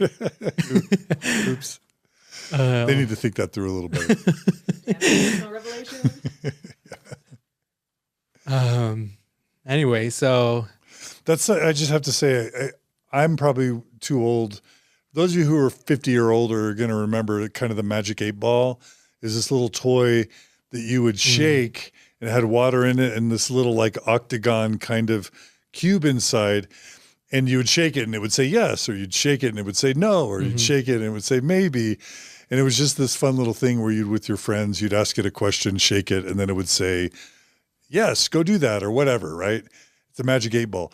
That's kind of what your mom did and what you did. Yeah. This notion of like, I have a thing, I'll bring it to the scriptures, I'll randomly find a page and then see what it says. It's kind of like, I call it Mormon Magic 8 Ball. It's kind of a superstitious thing, but it ends up feeling super powerful when you just happen to turn to the right page. Yeah. And of course, God must have led you there, right? Yeah.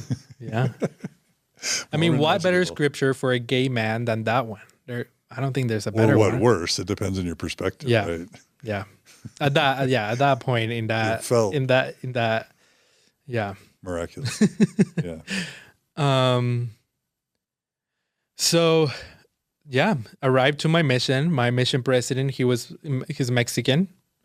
He was a 70 before being a mission president, but he never served a mission. He was a convert. And super smart guy. He reminded me in a lot of ways to my dad. Like, knows a lot about the folksy doctrine of Mormonism. And super knowledgeable about the scriptures. Like, super, super knowledgeable. And great speaker. Amazing speaker. Yes. And he has this eyes that, like, when he looks at you, like, this super interesting, penetrating, almost gray eyes. Yeah, they're super penetrating. Yeah. So I was a little scared at the beginning. So my trainer had this really bad, was very remorseful of having been a bad missionary before. He didn't really know the language. Yeah,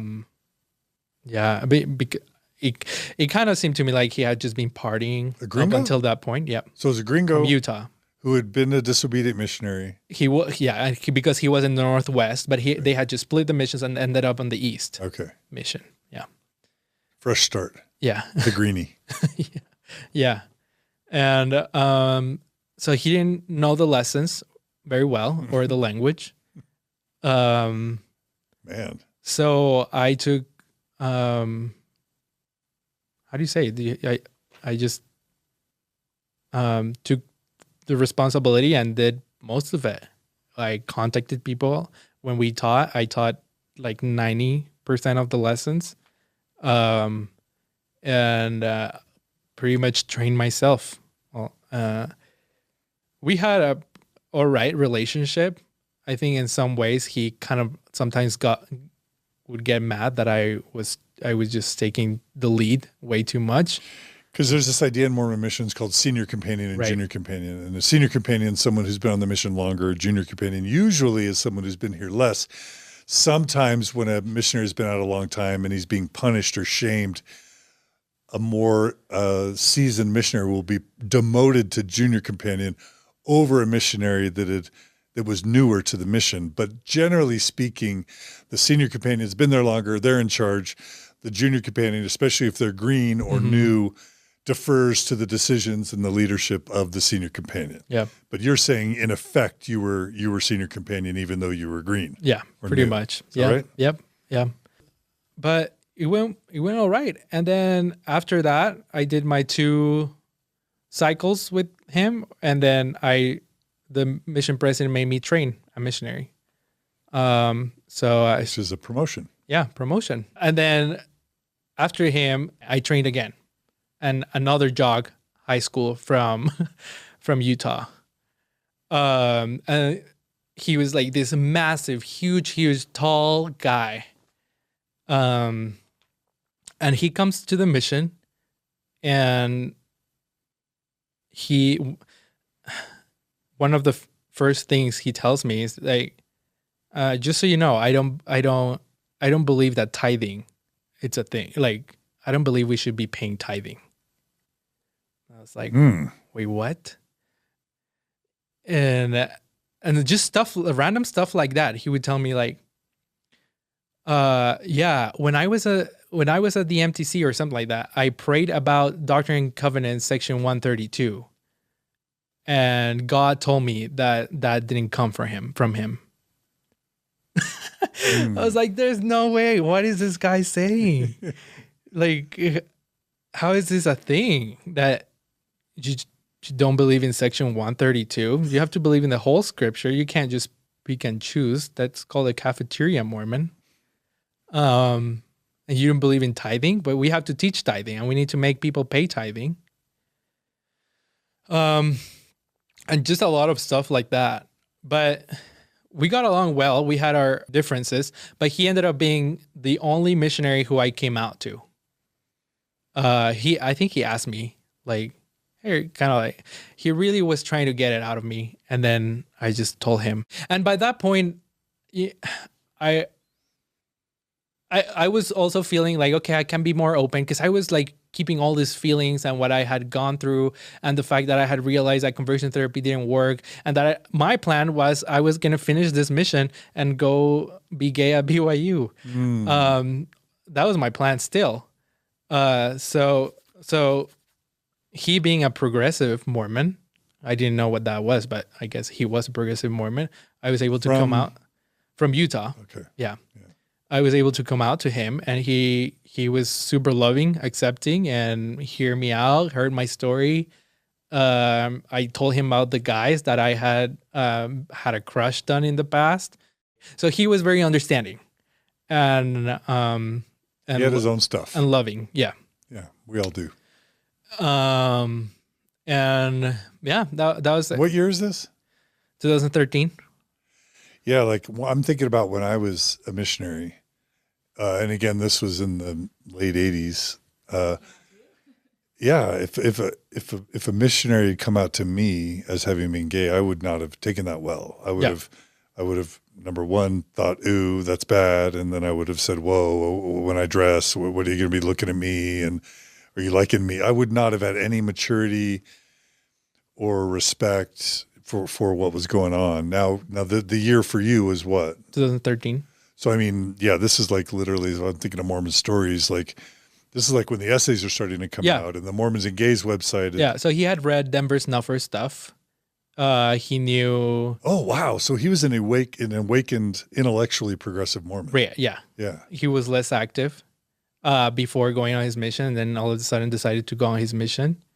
He was a super popular guy in high school. So kind of a smart, seasoned, mature kid. Yeah. Yeah. That's so cool. You had that experience. Yeah. Packer put out a pamphlet where he's talked about one missionary coming on another missionary, and giving missionaries it was a talk on permission General Conference to punch other gay Mormons if they ever. If you have to punch him, I'm not gonna fault you for hitting a guy if he's gay and he comes it is bad. It would be bad for a general authority to do that, but it's fine if you do that. Yeah. Okay. But yeah, I'm so glad you had that guy. I mean, obviously, I came out to him until I felt like it was safe, right? Yeah. And yeah, it was great. I still love him, and we have. What? Yeah, are you still in touch with he him? will. Yeah. Oh, good. He knows Mormon Stories. He knows with John Delaney. Oh, cool. Yeah. He still believes and is progressive Mormon. Even though he was my companion, had progressive views, he didn't tell me about polygamy or like. I still was very not knowing about any of that stuff, and he still had a bunch of books brought from a bunch of books from the scholar from BYU. What's his name? Nibley. Yeah, a bunch of books from Nibley and the Book of Mormon, all the Book of Mormon series from Nibley. Farms stuff, which is the predecessor to Fair. So even though he was progressive, he still enjoyed and loved Nibley and just orthodox stuff. Kind of Mormon quote scholarship. Yeah. Which is pseudo scholarship. Right. It feels intelligent. Yeah, I remember I would really try to want to read that, and like I don't understand any of this. No one does. Yeah, I first thought it was because English is my second language, so maybe that's why. But then I heard RFM saying that he has read it and he doesn't understand it either. So we all thought Hugh Nibley was brilliant. It turns out he was just crazy. And because he was so incoherently crazy, we all assumed it was because he was brilliant and we just weren't smart enough. Turns out he was just incoherent and crazy. Right? Yeah. Anyway, so weirdly, that's when I started getting really into deep folksy Mormon doctrine and doctrines of salvation, as started collecting books, and a big fascination with Jehovah Witnesses. I started learning a lot about what Jehovah Witnesses were, about their beliefs. There were a lot of them in the area, so I would love to debate them on the streets. I actually baptized a couple people who were either former Jehovah Witnesses or who were being taught by Jehovah Witnesses. I'm about to get baptized. And I got to preach some elders from the Jehovah Witnesses, and big fascination with them. And my fascination was rooted in the fact that we are in the true religion and I have to prove that they're wrong. And it's super easy to prove they're wrong because their teachings have been changing. But Mormon doctrine does not change. Since our doctrine comes from Adam, like all the way back. We haven't changed anything. And everything Joseph Smith taught, we still believe today. And yeah, we don't change stuff. That's Joseph Fielding Smith. It's just the gospel's eternal. Yeah. Jesus, well, and everything had changed before Joseph Smith, but you just tell everybody nothing ever changes. Yeah. And it doesn't matter if things are changing all the time. Mm-hmm. You just get it in your mind. The church never changes. God never changes. But if it's polygamy or, blacks in the priesthood or the temple ceremony, it's all been changing. Everything has changed. But you had bought that line. Yeah. And I would, but not Jehovah's Witnesses. Yeah, they changed. Yeah, they changed. And I would collect their old books to show them, look, here's your doctrine changed. And they'd be like, oh crap. So it got to a point as a zone leader later, where missionaries, especially sister missionaries, would call us and ask us about where scriptures were or about certain doctrines or questions they had. And I was the one responding to their questions. I became this super knowledgeable guy and loving the church, believing it was true, preaching to people, baptizing people, but still in the back of my mind knowing that I was going to go back and be gay. It's so compartmentalized, man. But missions are so intense. They're so hard that it's just hard for me to imagine you being the standout missionary, gospel scholar, and the whole time you're thinking, I'm not going to be able to stick with this. And it's true. That's some serious compartmentalization. Yep. Yeah. And my parents were really proud of me. I was a zone leader really fast. For my dad, that's a big thing. Having leadership positions in the church, that's how you show that you are actually faithful and a good member. Validating. Yeah. Your mom's like, that money with Dave Matheson was the best money I ever spent, right? Probably.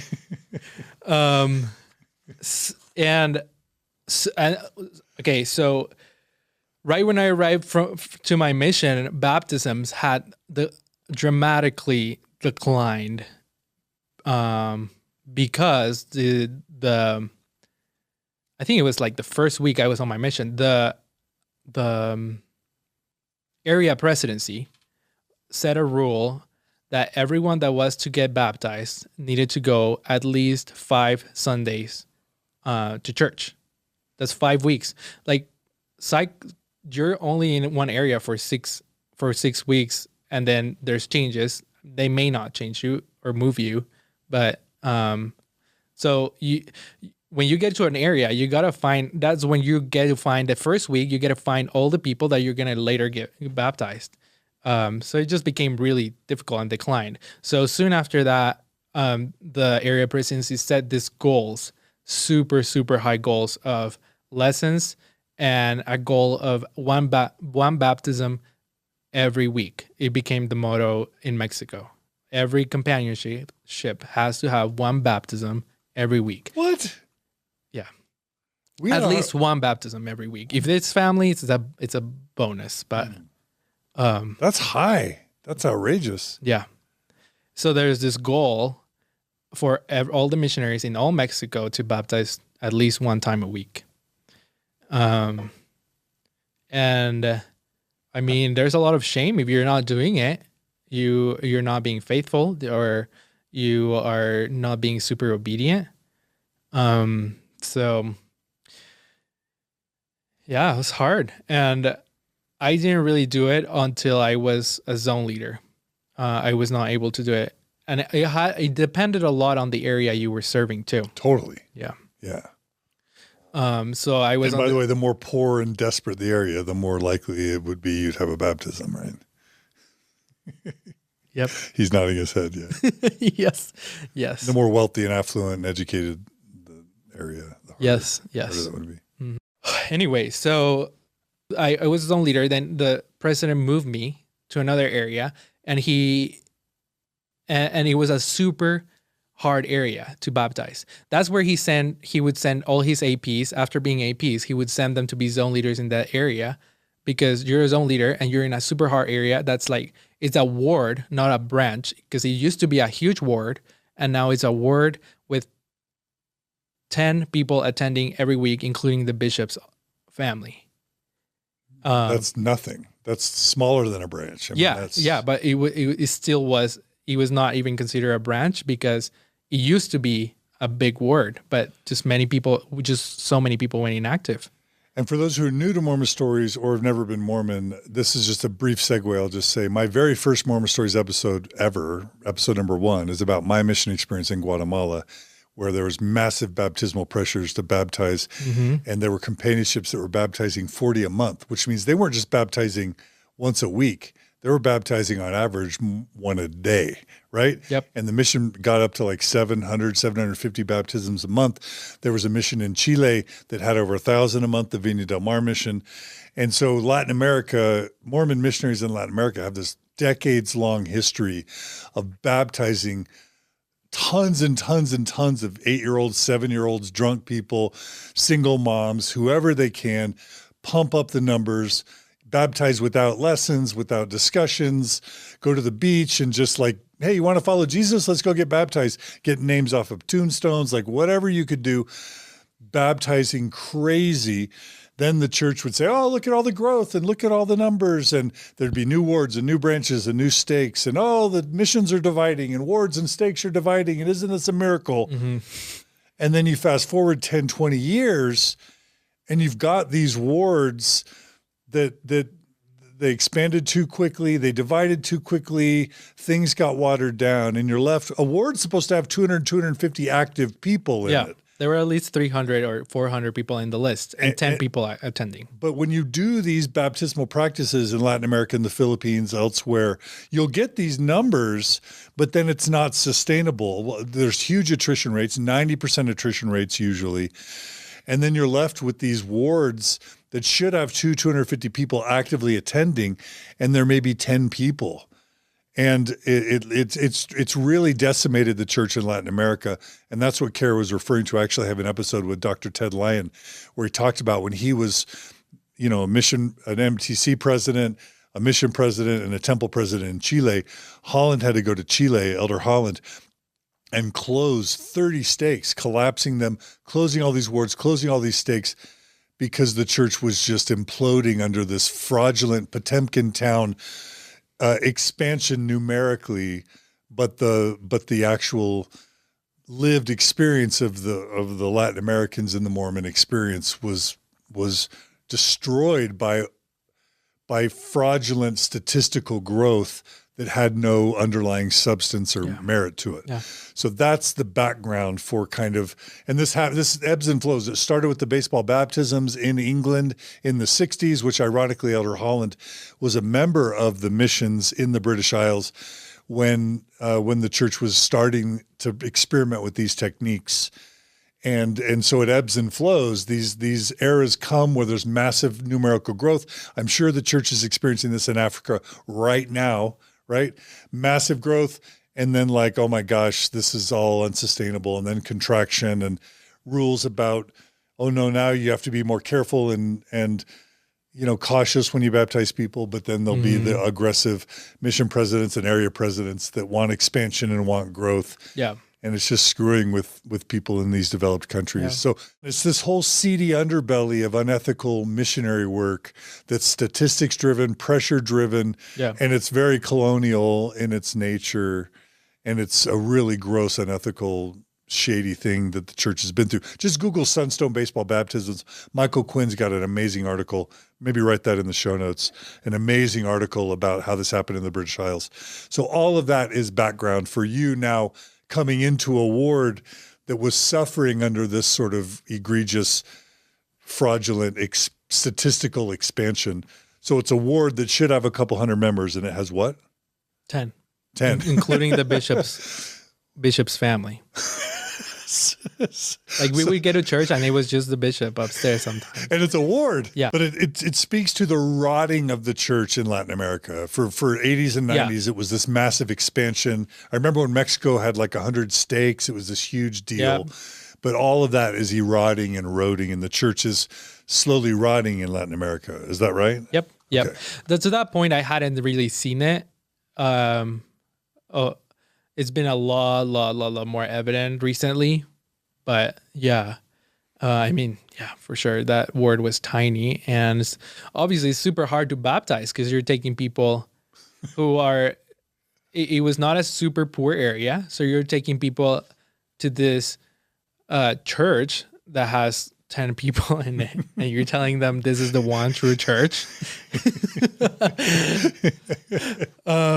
So, and you're a zone leader, so you have the pressure of being the example of baptizing every week to the whole zone. So I was super frustrated because we didn't baptize anyone that whole cycle. So the day before the changes, I called the mission president. And I told him, hey, presidente, I don't think zone leaders should be in this area. I mean, you've tried with your former APs and they don't baptize. They didn't baptize when they were here. And how are you expecting us to be the example of the whole zone if we can't baptize? It's just a terrible word and terrible place to preach. And he said, okay, Elder, I'll consider it, and hanged up. And then the next day he demotes me to a minor. Oh, you challenged priesthood authority. Yep. That's a no-no. I was so mad. Can you imagine, like how am I going to tell my parents, hey, now I'm a minor? A junior companion. Junior companion. Yeah. Sorry, it's menor in Spanish. How many months in your mission was that? Over a year. Yeah, over a year. I've been a zone leader for 8 months, 6. Oh my gosh, that's shaming. Months? Yeah. I mean, that would be, people don't understand. Once you become a zone leader, you stay a zone leader for the rest of your mission, and maybe you become AP. Yep. The only reason someone would ever be demoted from a zone leader is like if they had sex with someone or like broke a serious mission rule. Mm-hmm. So to be demoted to a junior, not even, like there's district leader, there's senior companion, and then the lowest is junior companion. So yeah. And that was just for giving a suggestion. Yeah. What was that like? It was horrible. I felt horrible. Had he been your mission president from the start, or was it a new mission president? He had been from the start. So he's the one who called you as a zoney early. Yes. Oh, that must have been heartbreaking too, because you probably had a good relationship with him, right? Yeah. Oh. But he didn't explain why I'm demoting No, he didn't you? explain why. Nothing. Oh. Junior companion. Oh. Well, I was on that. After that, I kind of was not caring too much. Like I was like, okay, whatever. Like I'm mad. I'm not gonna put a ton of effort anymore. I'm just gonna let my senior companion take the lead, whatever. So on Mondays, I would just go when we would write our families. I started going into YouTube and just learning more about I would justify thinking I'm just gonna look for I loved listening to McConkey's talks and Hugh B. Brown's talks of the profile of a prophet, and I had downloaded them before from YouTube and got them into CDs. So what I started doing is, at that point, was I just started researching other stuff. Anyway, so I found I can't remember which one was first, but I found your interview with Bradshaw. Mine? Yeah. Oh. The one about homosexuality. It's a good one. Yeah. Yeah. So Bill Bradshaw is a Harvard-trained biologist who believes in evolution. He was a biology professor while Margie and I were at BYU, but he also his son comes out as gay while he's a BYU professor, and he's been a mission president by this point. He's been in stake presidencies, and he's a super well-respected biology professor at BYU who taught evolution to BYU students. But he became one of the early advocates, like let's just say, I want to say late 90s, early 2000s, he starts talking about the biological basis of homosexuality. And by the way, to this day, 2021, he's still a believing Mormon. I'm not so sure about Marge's wife, but he's still a believing Mormon, but super buttoned up, Harvard trained, thoughtful, sensitive, lover of science, becomes one of the early LGBT advocates who also starts Family Fellowship, which was like this support group for parents of gay kids in Utah. And he talks all about that and his son coming out, his son Brett coming out. We've had Brett Bradshaw also on Mormon Stories, his son. But Bill Bradshaw is a legend in LGBTQ Mormon advocacy. And he was the co-PI with me and my professor at Utah State on all the LGBTQ research that I've done from my PhD. So he's a legend, and he's brilliant, and he's faithful, and he's one of the coolest interviews I've ever done. Yeah. And he's a dear friend. Yeah. So you stumble on that interview. What happens? Yeah. I listened to some of it. Probably the most impactful part was when he talks about his son's wedding and how beautiful the wedding was, and how just for him there was nothing wrong with it, and he just couldn't see how a God could not be okay with that ceremony or wedding or whatever. It was really impactful. But at the same time, I was like, it was a really hard cognitive dissonance. How is this former mission president, BYU professor saying these things? This doesn't make any sense. This doesn't fit. So I just put it on the shelf, I think. And then I stumble upon... But you loved it too. Yeah, I loved it. Yeah. And then I stumbled upon the Book of Abraham video where Robert Ridner appears in it. I can't remember what it's called. But it's this video where they tell the story about the Book of Abraham, and they just talk about the problems with the Book of Abraham. And that really, really shook me. I was like, okay, if the Book of Abraham is not a real translation, then what about how does this fit into the Book of Mormon translation? What if that's not a translation either? So for a couple of weeks, I was really bummed by that. It was a real hard, really, really bad, hard struggle into just the idea of maybe the church isn't true. Super hard. It was, and at the end, I was able to put it on the shelf. But then the next change, the mission president made me an AP. Whoa, curveball. Trial of faith. You're rewarded after the trial of your faith. Yep. Yeah. He was testing you. I think so. I don't know.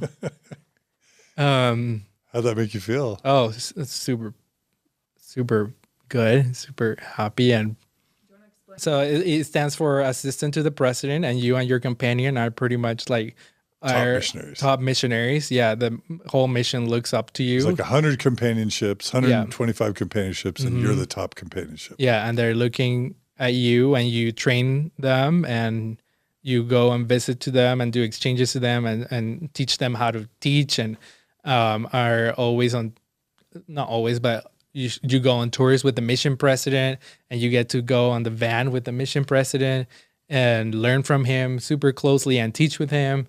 Anyway. It's a huge honor. And your dad had been AP, right? Yeah. Yeah. So like telling my dad, I was, my dad told me later that one of the first things he did when he found out I was an AP, he called his mission president and told him. I mean, in a patriarchy, promotion is one of the most sacred things, right? Mm-hmm. Yeah. Yeah. It's validating. Yeah. And I just became even more like faithful and obedient and like just in steroids. Double down. Double down. And at some point, I can't pinpoint when, but at some point during that time is when I decided I have to go back home and marry a woman. I have to do it. Like I need to stay in the church. I just had so many powerful experiences, I think, teaching baptizing every week, teaching a lot of people, just so many good experiences. And I think that's a great dramatic place, kind of a cliffhanger. Yep. Here's the cliffhanger, folks. Like, will Gerardo finish his mission? How will his faith, crisis ensue if it does or doesn't? Will he end up dating girls after his mission? Will he go to BYU, Idaho? Will he marry a woman? Will he marry a guy? Stay tuned for more from Mormon Stories podcast, where you'll hear the next part of Gerardo's epic story. Is that all right? Is that okay to take a break? Yeah, it's perfect. Yeah, and we can't talk about any of this during our break so that we don't ruin it. Yeah. All right, Gerardo, thanks. This has been fun. Yeah. All right, so we're gonna take a break, probably end part 1, and then we'll come right back with more from Gerardo's cliffhanging epic story about his Mexican Mormon journey. Stay tuned. Thanks, everyone.